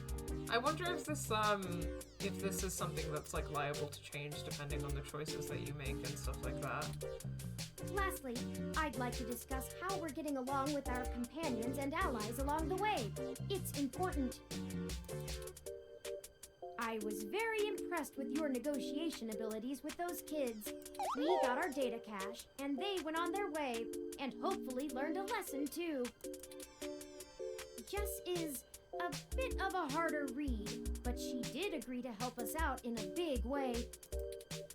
As long as her brash nature doesn't tempt you to lash out, I think things will go smoothly. Detective Rivers was good to involve as well, and I can tell you enjoy having a familiar face around. I don't enjoy Detective Rivers, actually. That's a complete misread of the situation, Turing. She could prove to be our greatest aid, as long as we make it worth her time. No funny business. Tomcat seems to genuinely care for our cause, and I have no trouble with letting their expertise guide us. Out of everyone else, they seem to be easiest to get along with, too. Definitely. And finally, you and I. What about you and I? I must say, we have worked together better than I ever expected. I hope you feel the same. I feel confident in our combined ability, and I enjoy your company as well. Please, continue showing me around the city as we continue our search. Unfortunately, we've just about run out of leads. Perhaps Tomcat was able to find something of use in Parallax's network while they were inside. I'm sure they did. I hope so, but I feel a little bad for relying on them as much as we do. Always going so far for Hayden. They must have been close. Oh, speaking of them, incoming call from Tomcat. Forwarding video and audio. Morning. Turin, how you been doing, hon? I'm fine, Tomcat. Thank you for your concern. Well, okay. Just say the word if I can help out in any way. Here? Of course. In fact, I was hoping you might have a lead for us to start working at. Otherwise, we're down to canvassing Hayden's address book and seeing if any of his contacts have an idea about who might have had a desire to target him. But that's just fishing in the dark. Well, I pulled a fair amount of data from the Parallax servers before they managed to kick me out, but it'll take me a while to go through it. A lot of it's unrelated. TPS reports, maintenance logs. Juicy meat for other corporations, but about as useful as dirt to us. It'll take me a while to decrypt all of Hayden's files, but maybe we'll find something there. So, no, I don't have as much as a whiff of a trail on who's behind this. Though, I recently got a strange request from a friend of a friend. Someone's been messing with the articles of a news organization named Augmented Eye. It seems like the network security head there is asking around for cybercrackers to help figure out how their reports are getting changed. The original files on their servers are untouched. In their system, everything looks peachy keen. But when you view the site from the outside of the network, things have changed up. A word here, phrase there. It's subtle, but often has a big impact on the article's tone. Someone with deep access to Parallax's meshnet is changing what's being shown. I ain't sure if it's related, but maybe y'all can head down to the main KCOB offices and try talking to the gal that runs Augmented Eye. Her name is Zen. Okay. Well, we don't have any other leads, so why not? I ain't got the time or the desire to stick my nose that far out for a stranger, but it seems like your kind of deal. It does seem to be a bit of a stretch. But if we have to wait for you to work on the data we've collected anyway... Yeah, let's look into it. We'd be happy to look into it. Alright. I'll pass the word along that you'll be in sometime today to stick your noses in. And I'll send y'all word as soon as I get anything worth hunting down. Excellent. Thank you, Tomcat. We are grateful for your continued assistance. No problem, Turin. Are you sure you're gonna be okay? Maybe you should take a little more time. We've been through some shit in the past few days. Yeah, they really I have. said I was fine. Thank you for your concern, but I am fine. You don't sound like someone who's fine. I have already handled the reality of Hayden's death. That's not how that works, hun. It's time to move on with the investigation. Oh dear. I'm sorry, I didn't mean to step on you. I'm just worried. So, I'm here if you need anything. Turing, no. Please stop shutting down your emotions. You need to process them. Understood. I apologize for my tone, Tomcat. We'll be in touch. Alright. Later, Turing. Okay, we have a lead, however tenuous. I've highlighted the COS-IO Corp office building on your map. Also, while we were talking to Tomcat, I received an email from Dr. Fairlight. Oh, for fuck's sake. Fucking Dr. fucking Fairlight. Displaying.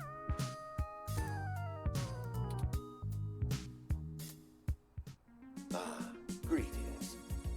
Butt McButt. I hope you'll forgive me for a voice-only message, but I'm undergoing my treatment and would not call myself presentable for a video call. Still, I wanted to inform you of an idea I had while looking into our mutual acquaintance's disappearance. No, it's fine. I don't want to see your face anyway. I haven't had any luck with my contacts inside Parallax, but I was reminded of an old friend by the name of Melody Flores, who may know more about the nature of Hayden's research. She's the owner of Flower Cybernetics, and Hayden has been known to work closely with them on projects involving the intersection of Parallax's systems and the implants that Flower designs. Interesting. Melody and I are no longer on speaking terms, so I'm afraid I can't introduce you. What did you do? Perhaps the intrigue of Hayden's little robot will get you entry into her home.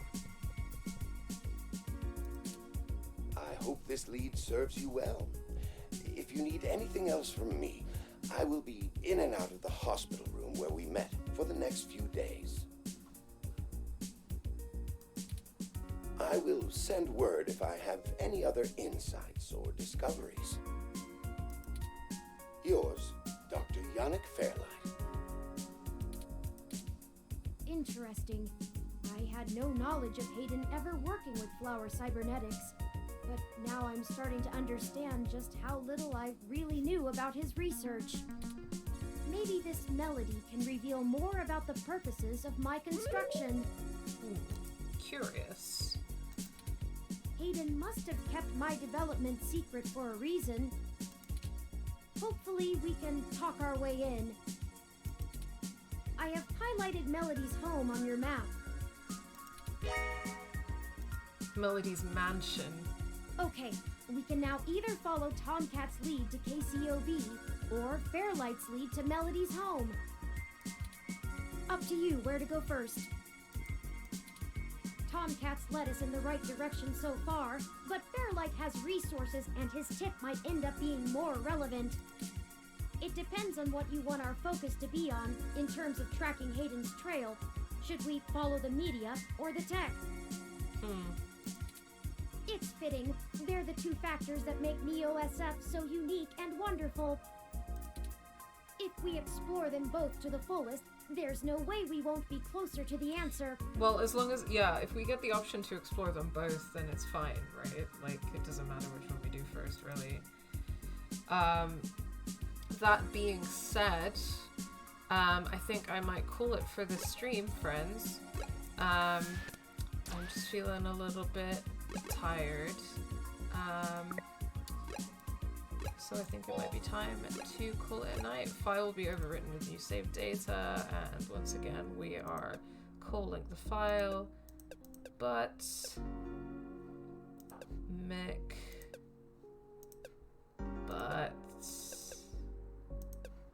yeah. Thanks so much for watching this video. If you enjoyed it, please remember to give it a like and share your thoughts in the comments below. If you aren't already, remember to subscribe and hit that bell button to know when we upload next. On screen you can find this whole playlist for this Let's Play, and you can find a link to our latest video essay. If you like what you see, consider supporting us on Patreon. The link to our Patreon is in the description of every video. Thanks again so much for watching, and until next time, take care.